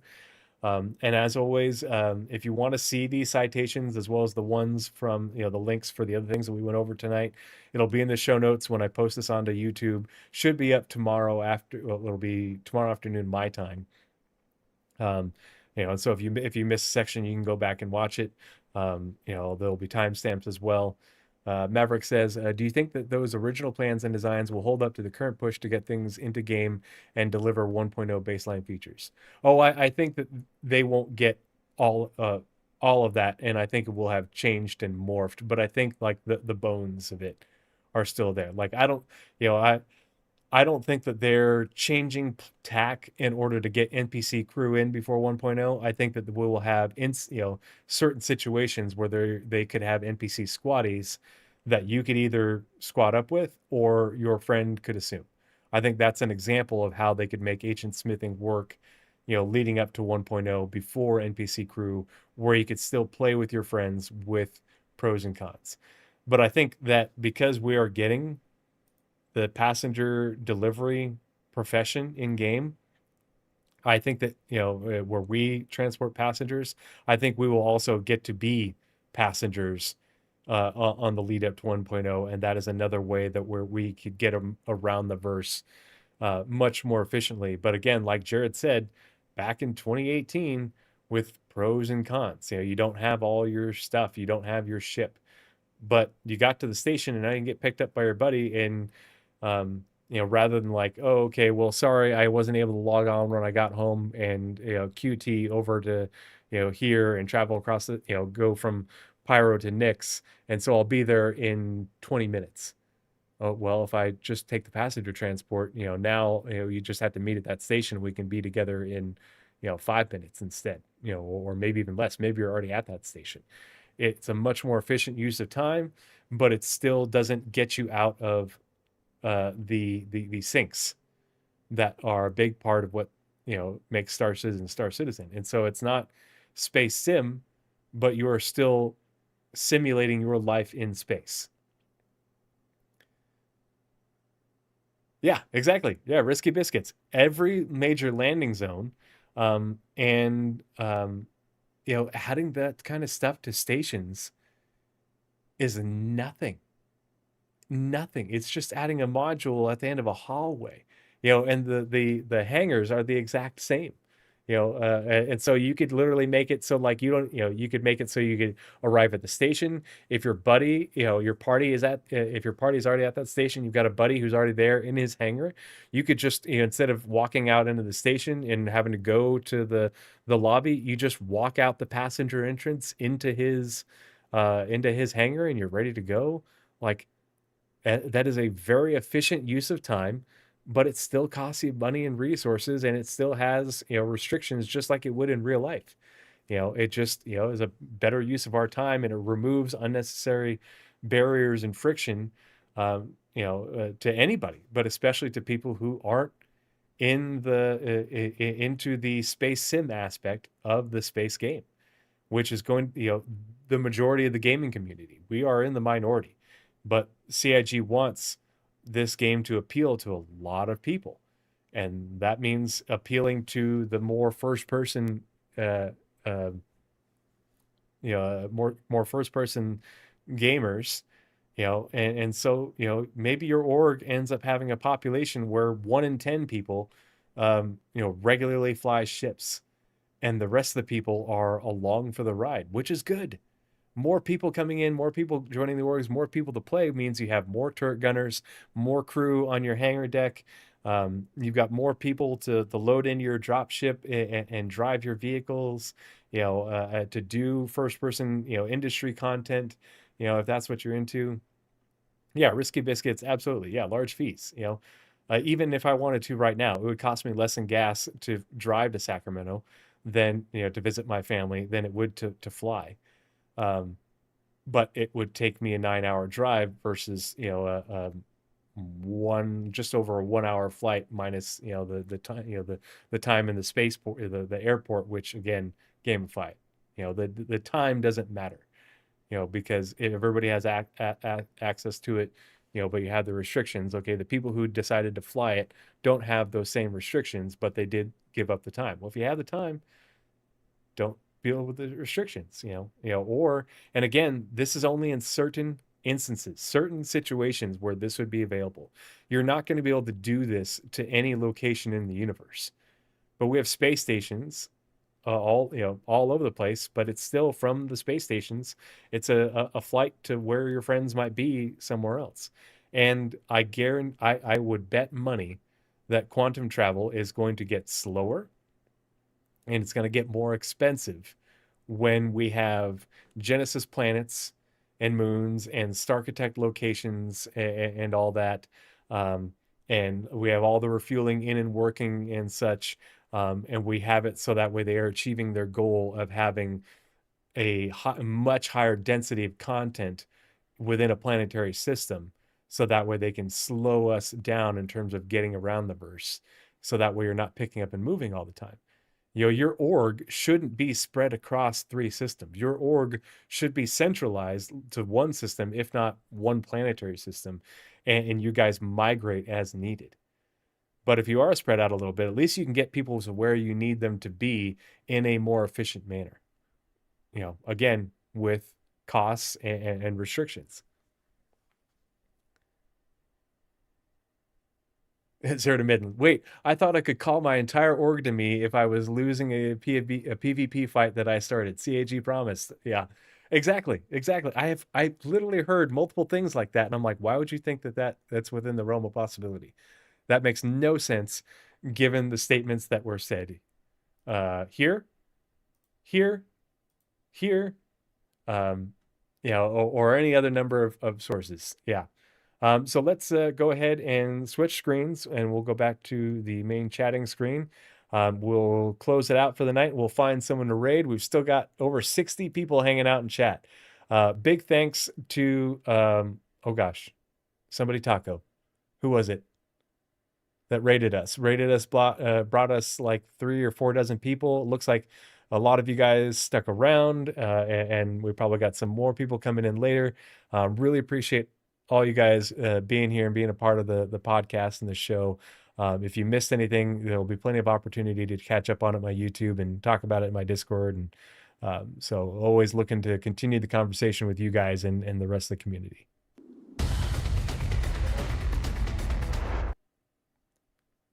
All right, so that's all I have for episode 103 of the Pathfinders Podcast. I hope you found it informative. Again, the show notes will be in the description for the podcast on my YouTube. I'll also upload it with the timestamps for the different segments. So if you watch part of it but not all of it, you can find what you're looking for much more easily. And again, the Discord invite is always open. I think I need to update the links on my Twitch page, and I'll check the one on my YouTube page to make sure that they are open invites. They're supposed to be. But if you get the link to my Discord, you can click join. It's always an open invite, and you just have to agree to the rules. And we're always we're very welcoming, lots of very knowledgeable and friendly people. We talk about all sorts of stuff besides Star Citizen. I'm pretty consistently grouping up and as well as streaming during the week in the evenings my time. So would love for you to join me in the crew. But yeah, so I won't be streaming tomorrow night, but I intend to stream again on Monday, Wednesday, and Friday, trying to keep up with that schedule.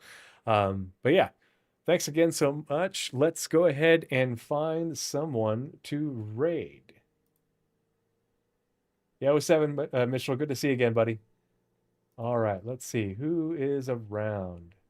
Anyone that I follow?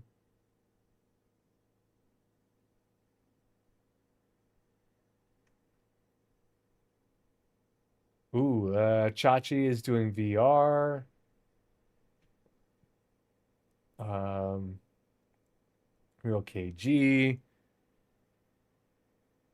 let's see. We're gonna raid Chachi because Chachi has 17 viewers and Real KG has 52. And Chachi's doing some VR stuff. He's got a pretty cool setup. It's always interesting to take a look at that. So let's send Chachi Sanchez some love. You guys have a great night. 07, happy Memorial Day. Pour one out for the homies.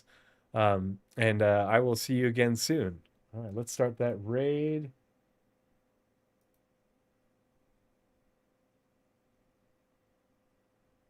Okay. All right, 3, 2, 1.